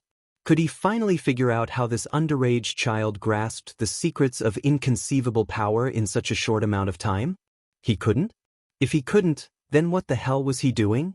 The human heart always had its ups and downs. For a time, Black Lion's interest was dull. He waved goodbye to Luo Nan and prepared to find a secluded place to sort out his thoughts and emotions. He didn't walk far before someone called him again. Black Lion looked at the contact and his lips curled. It was Old L's call. This old thing, who had been eliminated in a dishonorable manner, took the initiative to get involved again after a few hours of psychological and physiological adjustment. Black Lion didn't know if this old thing had a deeper plan or if he was simply intrigued by the major incident that nearly became the headline news of the entire 90s. Perhaps it was the latter? Black Lion could easily tell that Old L's was actually using a simulated human voice. Clearly, he had yet to completely recover from the important property loss of a few hours ago. Perhaps he was lying in the health pod right now, consuming some of the extremely limited energy in that old and broken body. "You're next to that kid?" I just left. Have you figured out the twists and turns? Heh, are you teaching me how to do things? It's just a conventional prejudgment. If you didn't do it, then it probably proves that the kid has caused an extremely direct impact on you, to the point where your curiosity to get to the bottom of things has been suppressed. Congratulations on still having the strength to say such a long sentence. Sure enough, once you've been eliminated, all sorts of calmness and reason will return. From this point of view, perhaps that luxurious health pod is the best place for you to return to. The Black Lion sent a warning and a curse before ending the communication. This wasn't considered an act of anger because he really didn't have anything to say or communicate with. He had been by Luo Nan's side when the incident occurred, or at least he had been by one of Luo Nan's sides. He had high-level privileges as an extraordinary, helping him understand the general outline of the entire incident as well as some key links. However, the truly crucial point was still like the thick clouds and mist surrounding the Jade Light ship. The phenomenon was there, but its roots were unfathomable. Why was Luo Nan able to predict the future? Why was he able to quickly lock onto the mastermind behind the scenes? What was the reasoning behind Luo Nan's ability to tear through the void? What was the origin of such a handy ability? Actually, there was a barely acceptable answer to every question. Luo Nan was able to survey the entire world and expose a group of people harboring evil intentions in real time. Why was he unable to discover the plot in near-Earth orbit that was only 400 kilometers away? Luo Nan was able to send a group of billionaires and experts in the field of distortion research to the roof of the world. What was the big deal with dealing with a falling nuclear warhead with such a method of warping space and time? As for the origin of the ability and method, everything would be fine if he pushed it to the new plane. However, the crux of the problem was never whether or not a reason could be found. Instead, it was the reason, the ability, and where the true boundaries of it were. Was this a momentary stroke of luck, or was it an inevitable outcome? Would this always be the result when they faced similar incidents in the future? This was a very serious judgment question. It determined whether they were facing a person with powerful abilities or an omniscient and omnipotent God. Of course, the possibility of the latter was far, far too low. But looking at it from a realistic point of view, it would be safer to take the attitude one would have when facing a god before the boundaries were explored. Black Lion's mind stirred slightly at this time. He suddenly understood a bit. The mastermind behind the scenes who created such a major incident might have some intentions. Where in the world were the boundaries of Luo Nan's ability? It wasn't just the mastermind behind the scenes. Perhaps all the magistrates of the world, and even all the curious people, would do everything in their power to probe. Old Els would go all out to communicate with Luo Nan. Frankly speaking, he had the same thoughts. As for Luo Nan, what would he do? Black Lion tried to put himself in Luo Nan's shoes, but he was unable to do so in the end. This had nothing to do with Luo Nan's personality. Instead, when Black Lion did some deep thinking, he discovered that he was already unable to imagine a fellow like Luo Nan. What he saw and felt, and what sort of thinking was formed on the basis of these feelings and experiences. Perhaps he wasn't a god, but he certainly wasn't a human. This was probably the case.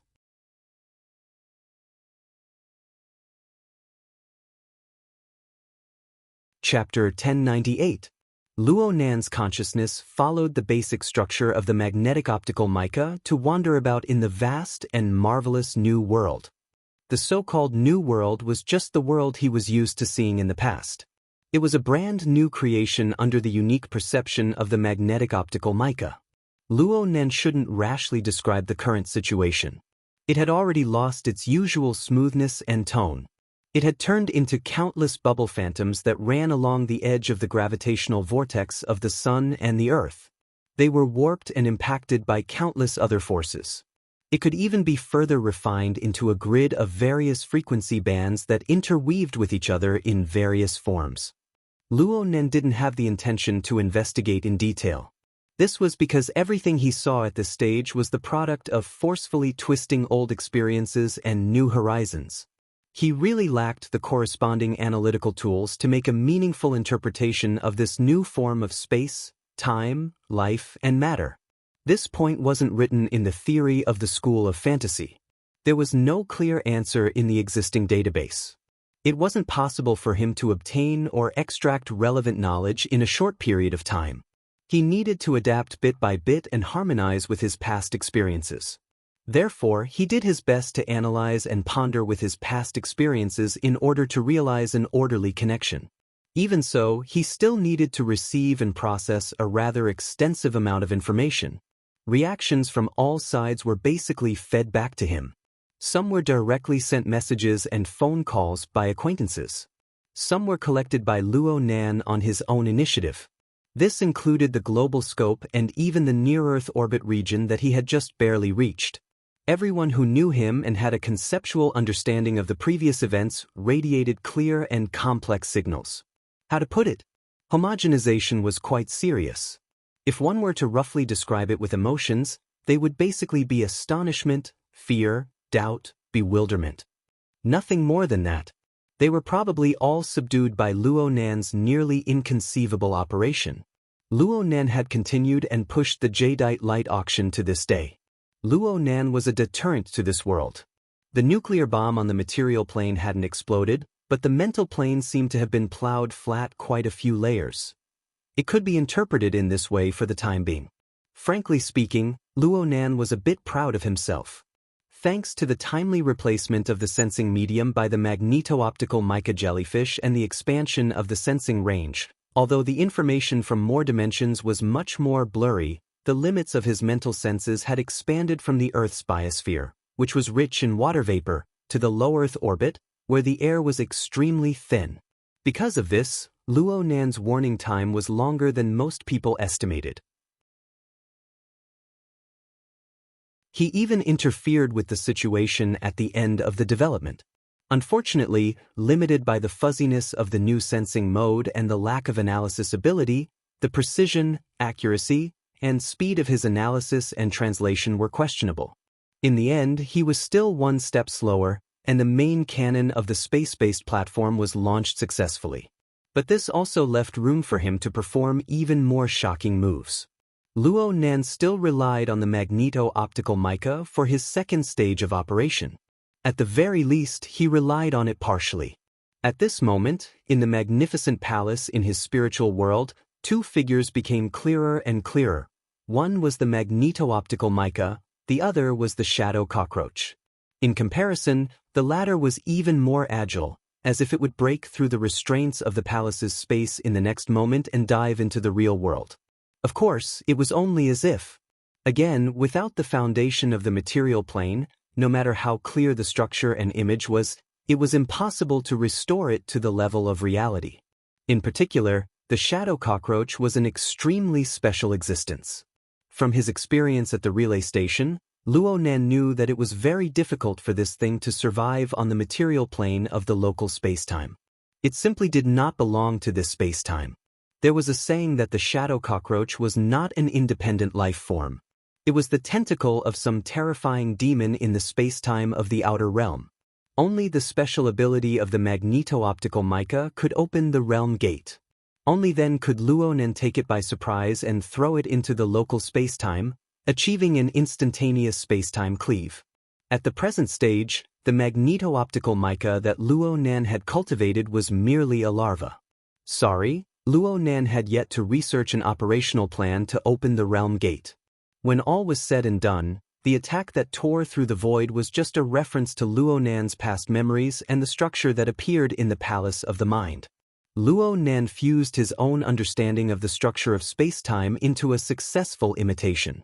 That was all. It was because of this that the very first crack in the void was perfectly straight. It was filled with traces of artificiality.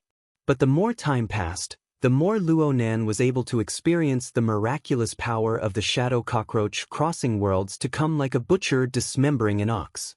The shadow cockroach followed the warped lines of spacetime and easily tore through the relay station's spacetime barrier and the bloodshed field. Therefore, the more the crack in the void extended, the more it had a bit of the charm of the shadow cockroach tearing through space at the relay station. Of course, this was all he could do for now. He still needed to carefully organize his insights in the future. Yes, this was all. In the end, Luo Nan was not muddle-headed. At the present stage, more and more people radiated emotions of shock, admiration, and fear with the passage of time. They revolved around this matter, endlessly magnifying the Luo Nan Qi in their hearts. They stirred up more and more power, and in turn, they were used by Luo Nan. The resources he could control grew larger and larger, forming an astonishing virtuous cycle that continued to improve. It was like an enormous engine erected on the mental plane, endlessly absorbing fuel and releasing surging power. But such power was risky in the end.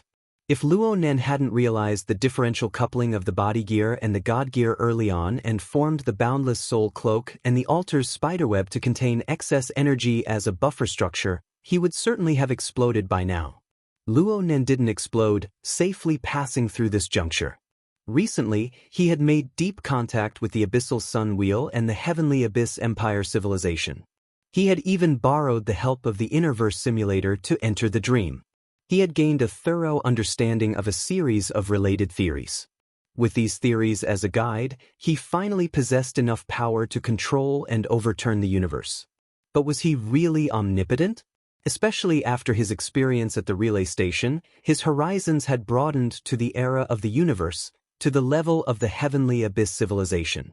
He couldn't help but think, this kind of power could run amok on Earth for a time. But what about in a different environment? In the light concealment galaxy, not to mention his imitation, he had personally experienced the power of a true magnetite mica, the power of a great sovereign. Needless to say, in this vile and poisonous environment, the power of the mental side wouldn't die fast enough. Even if this was a special case, the wider interstellar civilization society didn't seem to be stable. It was just like Liang Lu's notes on the lamination interference technique. It reflected a cautious mentality. Luo Nan wasn't the kind of neurotic person who would be crushed by some illusory, far-sighted considerations. But in the end, he was still used to searching for a more effective frame of reference to give himself a relatively fair judgment. The Heavenly Abyss civilization possessed a complete, precise, and clearly divided level system as a blueprint. Did he really want to degenerate to the point of living on Earth, where the system of supernatural powers was still relatively chaotic? Did he want to indulge in foolish, arrogant dreams? From Luo Nan's perspective, this wasn't a problem at all. He didn't need to waste energy on this. Instead, there was a thought. It was like an island during the continental movement.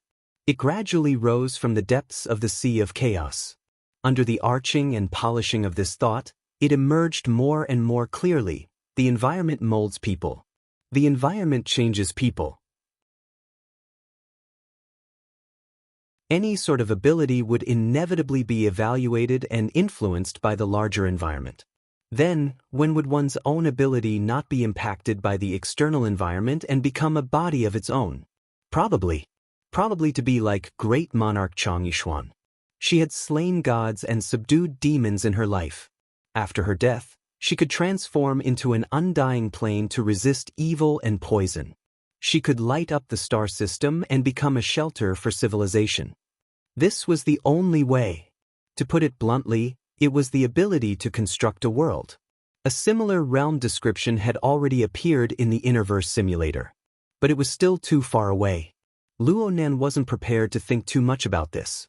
He returned to a more direct goal. Don't even talk about a real world with its own rules. He hadn't even broken ground on a deceptive counterfeit. Mr. Luo, who could overturn heaven and earth, why don't you pinch a new plane to see? Luo Nan smirked. His last bit of complacency was wiped away cleanly. Then again, pondering and spurring himself on was admittedly good. But the great enemy that had always been hiding behind the scenes, the great enemy that still hadn't made his appearance. Should he also be pondered? The current situation felt a bit off course. Of course. The blood demon really enjoyed the realistic feeling of the chairs in the virtual venue, and he was quite cooperative. He didn't deliberately see through anything because of the extraordinary perception of an extraordinary. He was a human. He wanted to deceive himself and others. Zhang Yinging rolled her eyes a few times after Luo Nen made that prediction, which made people unable to laugh, and it came true in one fell swoop. But Luo Nan's side was really hard to talk about, so he simply entered the venue early to watch the excitement. Right now, it really was quite lively. This was the Global Extraordinary Summit Conference that started with the death of the veteran extraordinary Gong Qi. It was a hot topic because of the new plane. It attracted the attention of practically all extraordinaries and people in power from all walks of life. It had been prepared and brewed for many days. It had gone through many twists and turns. Once it was convened, people from all walks of life spoke enthusiastically. The problem was that because of the actions of Luo Nan, the topic of discussion had already been distorted into something that wasn't the same. The original topic, the determination of old Mr. Gong Qi's death, was covered in a few words. Fine, Luo Nan didn't even have to wait. He blew himself up, but what could you do to him?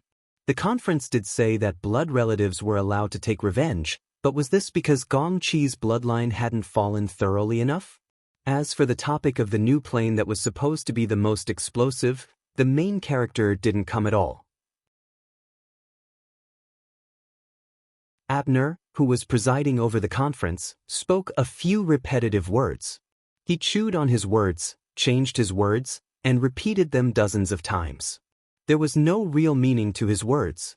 Actually, if someone dared to break the topic, it wasn't like they couldn't discuss it. However, the scene of the world's roll call and the one-way trip to the roof of the world were still vivid in their minds. The chaotic yet incomparably sincere auction was still going on, constantly setting new highs. Not to mention, there was an attempted nuclear explosion over at Ban City. The explosive news diluted the explosive topic. It was like using a nuclear explosion to suppress nuclear radiation. It sounded absurd and ridiculous, but it also possessed a high degree of rationality. Therefore, the Rare Summit Conference quickly turned into an analysis meeting of the attempted nuclear explosion. This was an unforeseen event that absolutely wasn't on the agenda. It also showed that Abner had completely lost control of this conference. Yes, from Blood Demon's point of view, Abner had never spent any effort to control anything. This veteran extraordinary, who had already mutated into a standard political animal, seemed to want this discussion to continue.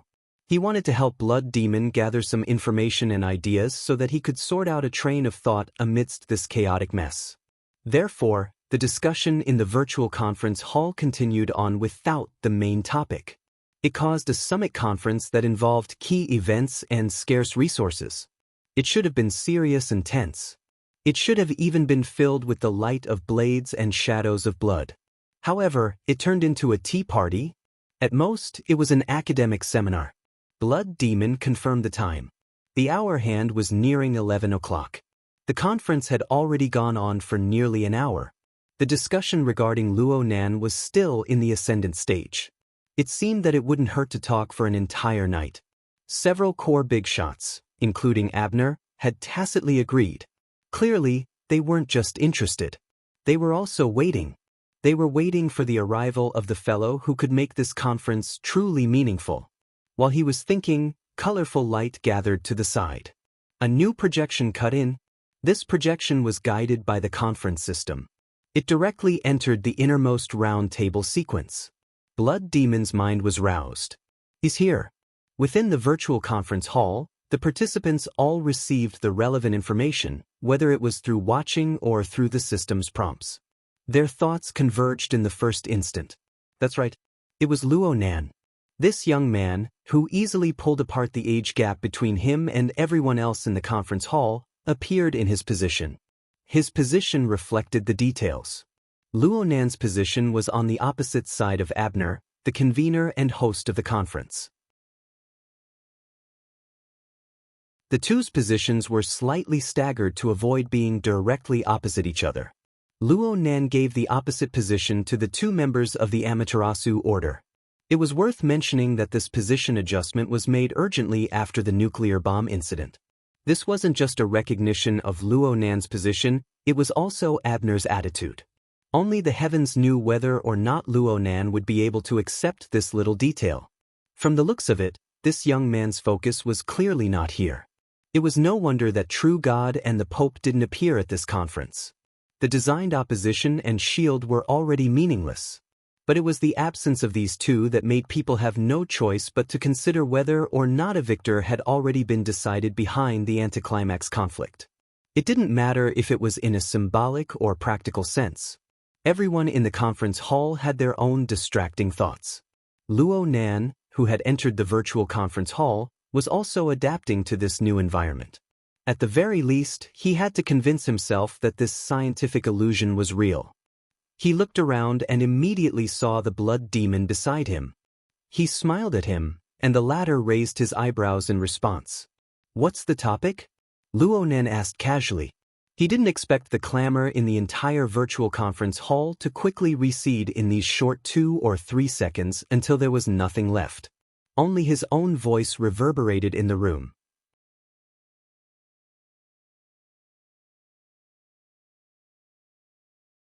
Chapter 1099.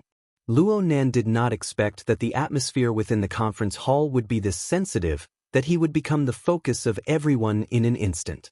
Then again, this was to be expected.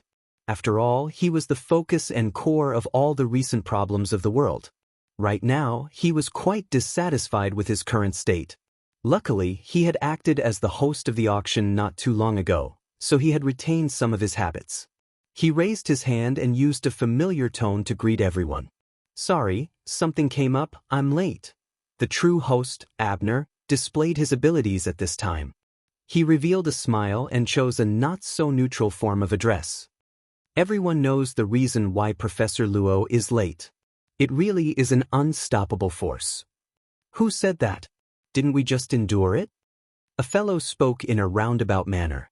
It seemed like he was targeting Abner, but it was also a bit provocative to Luo Nan. In short, it was a tone that made both sides unhappy. "Xiao Sato is an old lecherous man." Blood Demon promptly reminded him from the side. "He holds the title of Deputy Secretary General of Headquarters, but he actually walks closer to the capital side." "I know. He's always been neither lecherous nor masculine." Luo Nan knew that this fashionista had never gotten along with Her Majesty Empress Wu. He didn't play a good role in the appraisal meeting last time either. Luo Nan only cared about recognizing people. He didn't care about anything else. Abner acted as if he didn't hear anything. He signaled for the Secretary General behind him to step forward. "Roman?" Romanus didn't speak. He didn't have any expression. He just sent Luo Nan a draft of the meeting minutes he had done earlier through the conference system. Luo Nan raised his head to look at this extraordinary whose name sounded a bit similar to his own.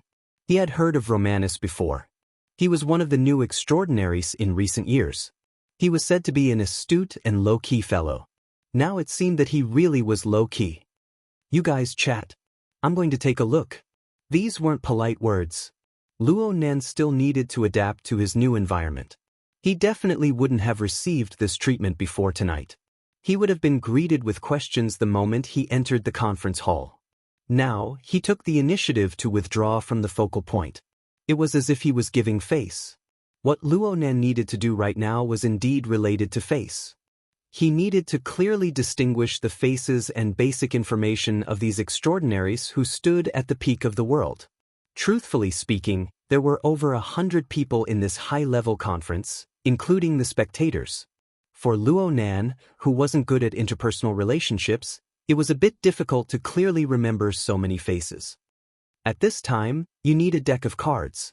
Blood Demon sent over an electronic file.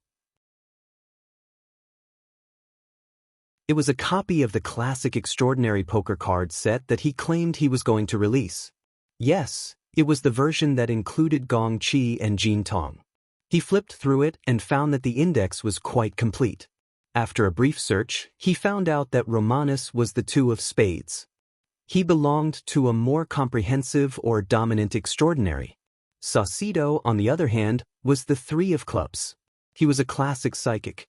Not only did Blood Demon provide the information, he also took on the responsibility of explaining. Basically, the circle in the middle of the round table is arranged according to the 16 strongest extraordinaries. Of course, some people basically won't appear in this kind of occasion, so it's only natural that there will be more and more people. Just as Blood Demon had said, there were 2 criteria for the strongest 16. One was to include all the Flower A cards and character cards, and the other was to slightly relax the criteria and also include the number 10 card for even goalkeepers. No matter which criteria were used, the core area of the round table was occupied by these 16 to 20 people in this highest level meeting. The other people's seats were more random. Plus, this was a virtual venue. Everyone here wasn't a primary school student, so the seating arrangement was even more chaotic. Under Blood Demon's intimate explanation, Luo Nan immediately gave up on the delusion of recognizing everyone. He just looked at the card deck and examined the people in the core circle first. It didn't matter if there were 20 people or 16 people, not everyone was present. Luo Nan counted. There were only 18 seats in the core circle, but there were only 13 people, including himself. That was all. The Ability User Society occupied a considerable portion of these people. Abner, the current president of headquarters, the convener of the meeting, the host, and the king of spades. Vice President Maluan, who Luo Nan had fought with for a short period of time. He was a powerful fleshly expert. He was the Jack of Hearts. Constance Dalei, the mystic and mental side. He was the master of enchantments. He was the Jack of Clubs. Yes, President Ouyang could be counted as well. This was the Jack of Spades. Luo Nan waved his hand, and Ouyang Chen adjusted his glasses and smiled in response. Her Majesty Empress Wu was behind President Ouyang this time. Her head was still lowered as she read her book. She didn't pay attention to Luo Nan at all. The remaining people Luo Nan was more familiar with were Blood Demon and Black Lion. One of these 2 had the 10 of hearts, and the other had the 10 of diamonds. Both of them had the nature of a goalkeeper. Black Lion was a bit further away, but he waved his hand at Luo Nan in greeting. Luo Nan wasn't familiar with the remaining people, but even with his meager knowledge, he had long heard of their great names. Of course, there were 2 leaders of secret orders among them. Impartial First Ablatum, the Ace of Spades. Speaking of which, this wasn't the first time Luo Nan had dealings with this person.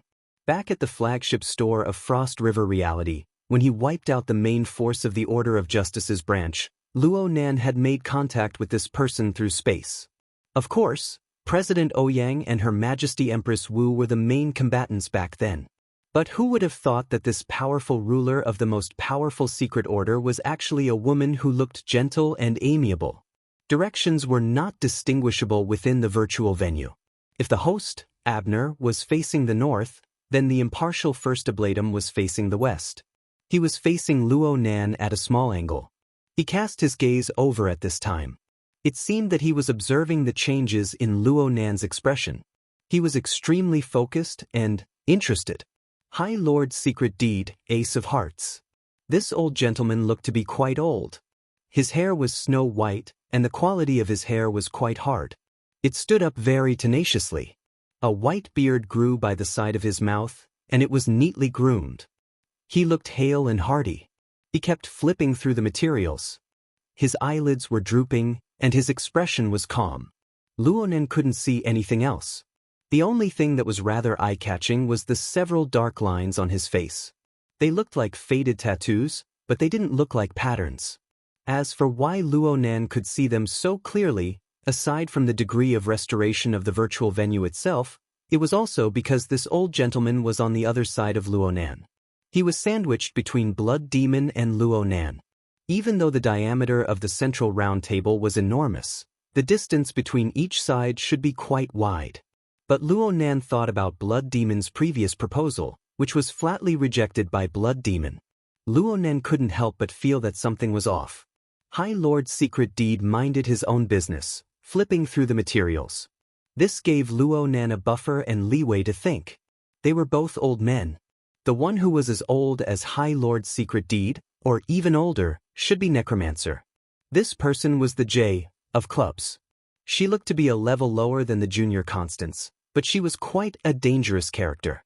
Her head was nearly half bald. She had very few strands of hair, and she didn't even have many eyebrows left. She glared at Luo Nan with a very unfriendly gaze. Then there was Mao Jingye, Director Mao.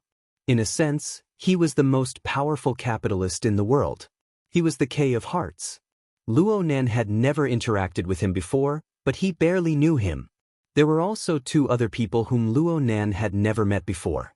One of them was the number 2 figure of the Order of Justice, High Priest Lanier. He was the K of Clubs. Legend had it that he was a powerful extraordinary who specialized in entering dreams. He was able to steal away a person's soul while they were asleep. The other person was a powerful person who belonged to the Eye of Secret Deed in name. He was the emissary of Hell. His card position was the J of Diamonds. He looked very young, around 30 years old at most. His eyes were bloodshot, and he was so gloomy and cold that it made people tremble from the bottom of their hearts. Luo Nan had heard that this person was absolutely not someone who was easy to deal with. He was normally arrogant and unruly. He always listened to orders but never listened to orders. Luo Nan didn't know why he had come to the conference today. As for the few people who didn't come, Luo Nan flipped through the deck of cards. He determined that they either belonged to the Star Alliance and the military, possessing the nature of public authority. This included Lieutenant General Joseph, the cornerstone of the Aerospace Army, and Dongsheng, who had been overseeing in city for many years, and the retired high-ranking officer of the Star Alliance, Bai Hao. They could come or not come. Or they were powerful people from the wilderness who would never participate in the conference.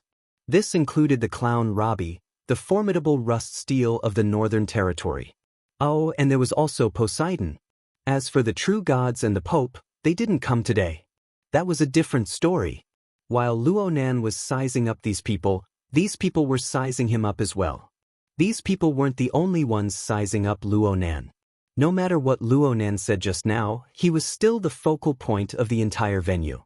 The heated discussion from before did not come back to life because of his suggestion of everyone continuing. The venue returned to silence once more.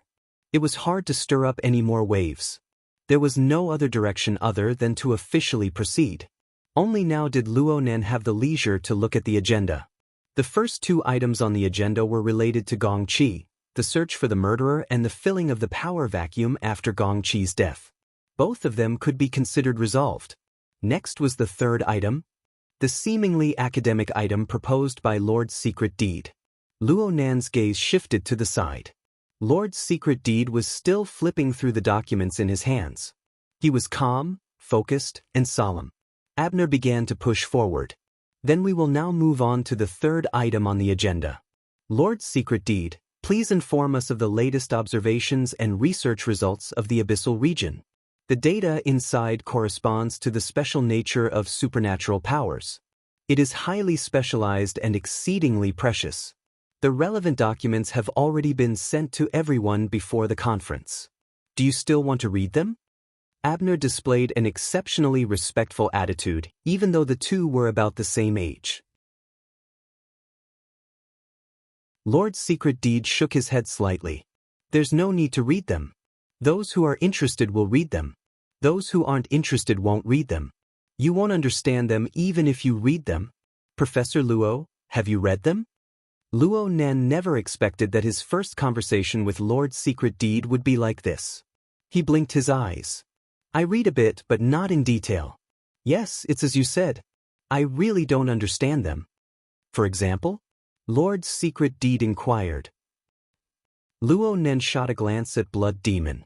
He really suspected that it was because he refused to cooperate with this group of people and was embarrassed in front of them. Of course, this was just a thought. Luo Nan wasn't lying. Under Blood Demon's strong recommendation, Luo Nan really did find the time to look at Lord Secret Deed's draft motion. He had a memory of the continuously changing trends of the abyssal region, as well as some numerical descriptions. It was precisely because it was too numerical that it made it hard for him, and probably the vast majority of people, to have an intuitive impression of it. Luo Nan laughed. Actually, I hope to have an intuitive schematic diagram, or a clear conclusion. Conjectures are fine too. For now, I have an impression of a concept called a trend line. That's what it's called, right? In the end, I still don't quite understand what kind of substantive meaning it corresponds to. It corresponds to the relationship between the aberration process of the Earth's biosphere and the change in a certain amount of radiation in the abyssal region. Due to the complexity of the abyssal region, it is very difficult to carry out precise quantification. One can only carry out a comprehensive consideration of the relevant elements and observe the general trends and dynamics. Luo Nen actually understood this rather awkward phrase. While he was muttering to himself because of this meaning, Lord's secret deed continued to explain. This concept originates from a hypothesis. Suppose that the chaotic energy turbulence of the abyssal region, or a certain element within it, is the main factor that triggered the age of aberration. Moreover, it is still in effect. The direction of observation and research is to find this element and conduct qualitative and quantitative analysis. Luo Nen frowned. This hypothesis seems to be. The results of observation aren't able to prove this hypothesis. However, we have indeed discovered a subtle correlation between the intensity and nature of the energy turbulence of the abyssal region and the current aberration process. The amount of radiation in the abyssal region has increased, and the rate of aberration infection in the Earth's biosphere has also increased. The trend line has increased. The amount of radiation in the abyssal region has decreased, and the rate of aberration infection has also begun to decrease. The trend line has decreased. There is a clear positive correlation. It's just that we aren't sure which is the cause and which is the effect. In particular, if we believe in the logic that the exhaust emissions from the breathing of humans and livestock will cause global warming, then it will be even harder to distinguish the position of cause and effect. The master of the secret deeds spoke unhurriedly. He took care of the priority and urgency extremely well. It was very easy for people to understand the key points within his words. Luo Nen immediately knew that this old gentleman was more inclined to believe that the changes in the abyssal region were the cause and the aberration was the effect. It was just that he didn't explicitly state it due to his strictness. The perfectly good agenda inexplicably turned into a private conversation between the master of the secret deed and Luo Nen. However, the people present were able to accept this mode. Any situation that made it convenient for them to observe and examine Luo Nen was acceptable. Needless to say, the master of the secret deed touched upon the two explosive topics of the abyssal region and aberration. Luo Nen's interest was piqued. Let's not talk about the observation of the abyssal region, the aberration process of the Earth's biosphere. How is it quantified? Of course, it's the number and spread range of the aberration infected. Blood Demon opened his mouth to speak in support. He exposed his position in an instant. The number. Is there any data? The statistical data is basically reliable. Blood Demon answered, but he himself wasn't too sure. After all, the current research on aberration was not deep enough. Traditional statistical techniques and sample selection might not conform to reality. Luo Nen didn't pursue the master of the secret deed. Mathematics wasn't his strong suit. He simply raised a question. Speaking of which, looking at the master of the secret deed's appearance, he didn't really want to give him or the other extraordinaries present a course in statistical analysis. Everyone was very realistic. It was just as Luo Nen had said before. They just wanted to hear the conclusion. Guesses were fine. Then, the performance of the trend line is. Luo Nen was suspicious of asking a question he already knew the answer to. It continues to rise. The master of the secret deed raised his head. His gaze started from Luo Nen's face, sweeping across the entire round table and even the venue. The data for this material only ends on the 31st of December 2096. In fact, since the beginning of this year, the trend line has completely entered an exponential growth mode. It behaves more and more like a virus that has gone out of control. It should be said that the range and quantity of the infection have already gone out of control. Is there any clear evidence? Abner asked with a frown. The master of the secret deed didn't respond. But on the other side of the master of the secret deed, the young white man who had been sitting quietly all this time, the emissary of hell, Apollon, casually raised his hand. Here. Mr. Apollon? Abner's frown deepened. Apollon raised his head. His eyes were like burning charcoal, radiating a heat that made one's heart palpitate. His words were ice cold to the bone. The measurable infection rate of the citizens has exceeded 10%. It has exceeded the scope of control. Starting today, Ha City will abandon all measures to control the aberration infection. This will save medical and survival resources to deal with the following events. That's all.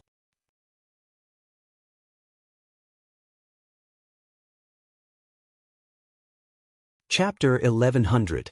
The conference hall was a bit numb for a time. There were quite a few people who needed to adjust their state of mind in time. Many people had seen Lord Secretdeed's proposal, and they had watched the exchange between Lord Secretdeed and Luo Nan as if it were a lively event. The impact was not that strong. After all, they had experienced similar scenes many times. In recent years, both the inner world and the secular world revolved around the problem of distortion. They carried out in-depth discussions and even attacked each other. Some people said that the distortion continued to deepen. Some people said that the situation was turning for the better. Everyone had their reasons, and everyone had their reasons. There had never been a clear winner. Including the group of extraordinaries present, most of them still viewed the problem of the aberrations as a politicized operation of an academic problem. Throughout the year, they wished they could say that the aberrations had gone out of control at least once a day. It was nothing more than a way to fight for resources and guide them in the right direction. Over the years, from top to bottom, this was basically how things had been played. It had become a routine. But at this time, someone suddenly said, "The wolf is really here." Even if the wolf's bloody maw was right in front of their faces, everyone had to rub their eyes, right? Most people shifted their attention to Apollon for the first time ever since Luo Nan arrived at the conference hall. This powerful genius called himself the emissary of hell. Actually, if Luo Nan hadn't created so many explosive topics in the past few hours, Apollon's participation in the summit conference would have become quite the explosive point. This young extraordinaire was born in the new continent and had been involved in gangs since he was young. He had a wealth of experience, and his methods were ruthless. He had made countless enemies, but none of them were his match. He had once single-handedly founded a secret order, the Apocalypse, and was honored as the Son of God. Perhaps the Son of Satan? His title wasn't important. What was important was that he was a true awakened talent. His talent was so great that no one knew when he became an extraordinary. Apollon's greatest achievement so far was to unite the gangs, vagrants, and other messy fellows of the new continent. He used messy methods to gain substantial control over Eagle City in the south-central part of the new continent. He renamed it Armageddon Town, and the battlefield of the legendary Armageddon War was shortened to Ha City. It was also the world-famous city of Sin. The Star Alliance Committee actually pinched their noses and accepted it. Perhaps that place wasn't any better to begin with? It was also possible that the High Lord of the Secret Contract had promptly challenged him and won the battle, putting the reins on him.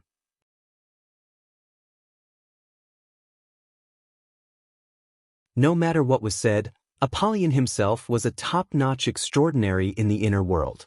In the secular world, he was also a world-famous great demon king and great dictator. His enemies were countless, and his fans were also innumerable. The announcement made by the Grand Governor of Ha City was no different from a formal administrative order. Regardless of whether it was the reality of the infection rate or the follow-up policies, both left the participants with basic knowledge of social governance speechless. Even the host, Abner, was taken aback. He was one of the most powerful people in the world, and he was also good at using his power. The information he had was a level higher than most of the people present. He knew a little about the situation in Ha City, but he didn't expect Apollon to reveal it so openly. Moreover, the data that was exposed was much worse than what he knew. Because of this, Abner had to bite the bullet and confirm it. "Mr. Apollon, this is a very serious matter." Although this isn't the Parliament or the Administrative Department, Apollon's eyelids drooped and he didn't respond at all. It was as if he had come to the meeting today just to say that. Abner wanted to say more, but at this time, another voice rang out. It came from a seat behind the High Lord of the Secret Contract. "Mr. President, may I say a few words?" Abner looked over and saw one of the three extraordinary in the old subcontinent, Bat Guru. This skinny, middle-aged man, who looked like an ascetic monk, presided over Tin City. He faced the southern part of the subcontinent, which had almost completely become a wilderness after the Third War. He continued to reclaim the land, and at the same time, he had to resist the attacks of Brahma City in the north, Guru Dem and Shakar, two extraordinary who dreamed of unifying the subcontinent. His days were difficult, but he had perseverance and perseverance. Therefore, many people thought that the card deck had somewhat underestimated him by giving him the number 9 of spades. Abner naturally had no reason to refuse, but he smiled bitterly in his heart. At this time, I'm afraid, sure enough, Bat Guru's expression was cold. His words were concise and clear. At present, it seems that the aberration infection has also gone out of control in Tin City. Our detection rate has already exceeded 8%. In fact, the actual situation can only be worse due to the limitations of our detection ability. The stiff and numb atmosphere in the venue showed signs of loosening. However, there was a crackling sound of fire. Everyone understood that the ability to detect mutated infections was the same in both Xiqing and Ha City. Perhaps it could be said that the entire world was no better. The massive number of infected people in the secondary stage was a cruel test for the technology and financial resources of all the major cities. That was not all. Bat Guru hadn't finished his speech. His gaze crossed the central round table and stared at a person on the side. It's not just Tin City. Brahma City has maliciously used phenomena such as the red tide to attack Tin City's defense line. However, their methods are crude and terrible.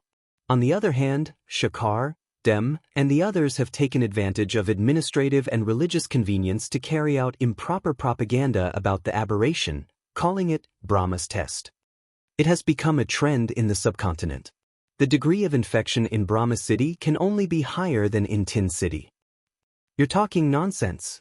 Today, the eloquent Guru Dem of Brahma City was absent for some reason. Only Shakar, who was known as the Grandmaster of Breathing, had come. Though Shakar was an expert in breathing techniques, his eloquence wasn't that great. He just gave a dry reply and didn't say anything else. The extraordinaries in the meeting had their own judgment as to whether or not they believed him. There was no need for others to do it. However, someone discovered at this time that the most active people in the meeting room had practically formed a string. They were roughly in the position opposite of Abner. Lord Michison and Luo Nan were in the middle. Blood Demon and Apollon were on either side. It was hard not to think, do these people have some sort of tacit understanding? It was at this time that Lord Michison slightly shifted his gaze. He bypassed Apollon on the left and cast his gaze towards the next seat. He didn't say anything, but the one he was looking at, Black Lion, had an ugly expression on his face. One could read the meaning of "a pot is falling from the sky" from his face.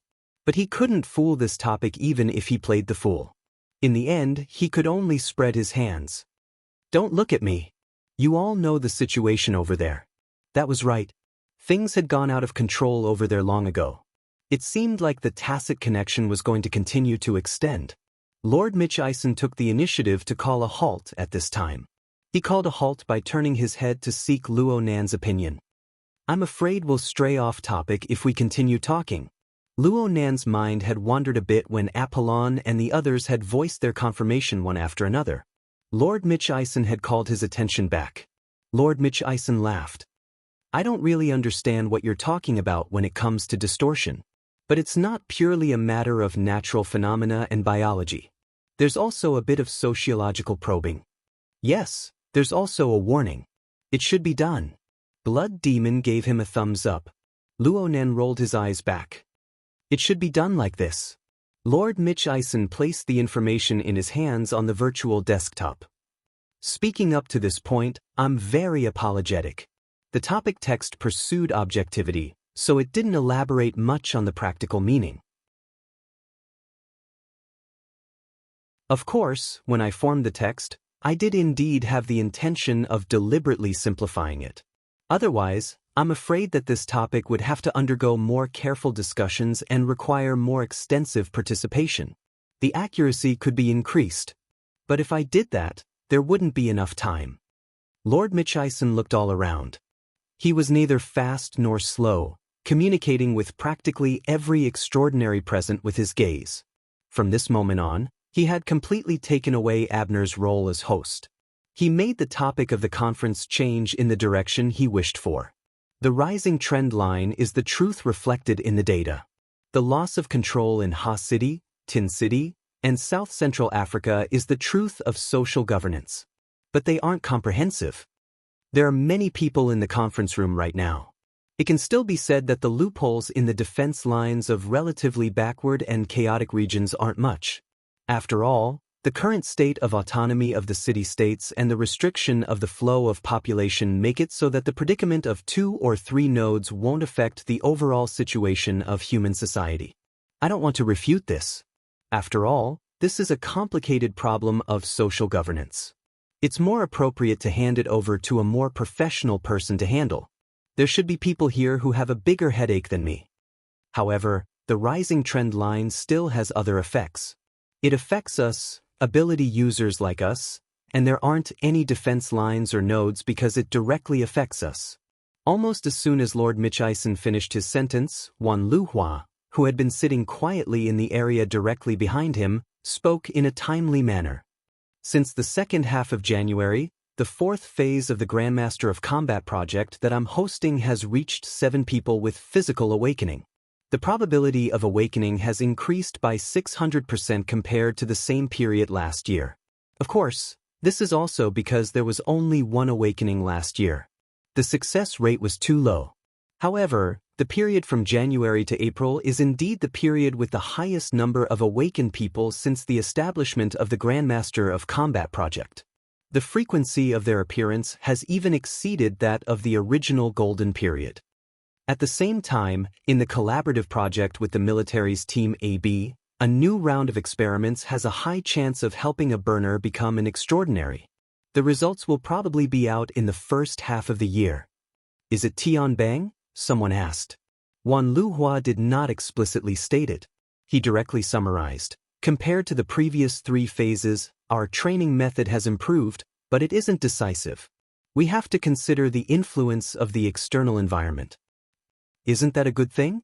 Marlin, the first vice president of the association, joked with Blood Demon. It's just that the release date of the new edition of Deck of Cards has to be pushed back. Do you have the cash flow? Blood Demon replied with a chuckle. Lord Mitchison's fingertips lightly tapped on the table, just like in the real world. In the midst of the tapping sound, he said softly, "That's the good side." However, the spiritual side that is more closely connected to the environment of the abyss, especially the spiritual side of the architect and above, doesn't seem to be that ideal. Don't you feel it? Marlin opened his mouth subconsciously, but no sound came out. He turned to look at Abner beside him. When he did not get a clear hint, he looked at Constance, who was on the other side. The latter's face was still covered under the hood, so nothing could be seen. However, his slender fingers were intertwining subconsciously, and the speed was getting faster and faster. Marlin pursed his lips. All he heard was Lord Mitchison speak at his usual speed. Since January 1st, there have been over 70 people of the architect and above who have suffered the backlash of the abyss during their regular cultivation. The most trouble has occurred when experiencing the turbulent interference of the abyss, and the most obvious. Next is the attempt at the out-of-body state. In addition, Professor Luo, Old Yu's body hasn't been too well recently? Luo Nan spent half a second to match Old Yu, and he nodded silently. Psychics are too sensitive. Their skeletal structures are relatively weak, so they are easily affected. Also, Morgana, on your side? Who was Morgana? Luo Nan was baffled when he saw the death shaman's gloomy and miserable gaze shoot over. Oh, it's this one. The death shaman did not speak, but under these circumstances, not speaking was a tacit agreement. It was a bit far-fetched to talk about the cultivation data of the architect and Old Yu. But when it came to the death shaman, with his status as an extraordinary, the nature of the matter was completely different. Noise gradually rose in the conference hall. During this time, another person asked a question. It was Mao Xingye, who sat diagonally across from Luo Nan, to the side of the empty seat of the Pope of the 100 Gatherings. The Lord has been emphasizing the point of January 1st because of the light of the polar domain. Lord Secret Deed answered as if it was a matter of course, and Luo Nan's eyelids twitched a bit.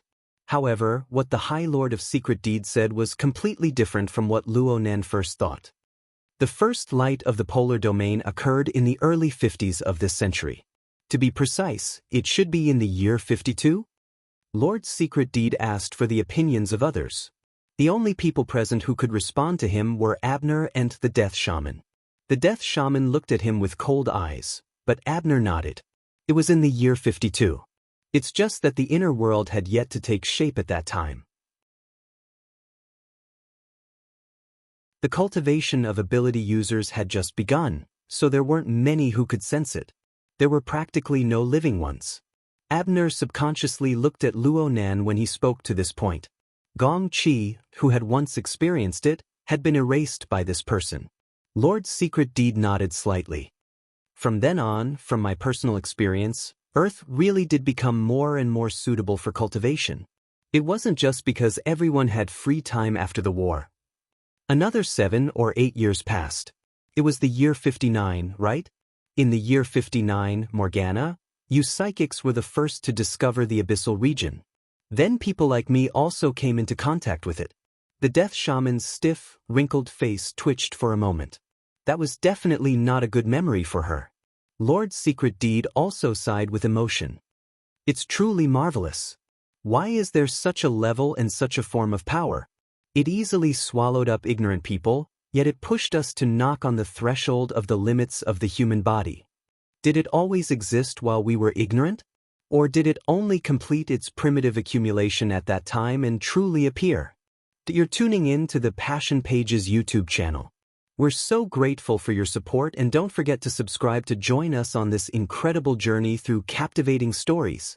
Your generosity through donations truly makes a world of difference, as it's the primary source of revenue that allows me to expand and enhance this channel for you. Thank you from the bottom of my heart for being a part of this adventure.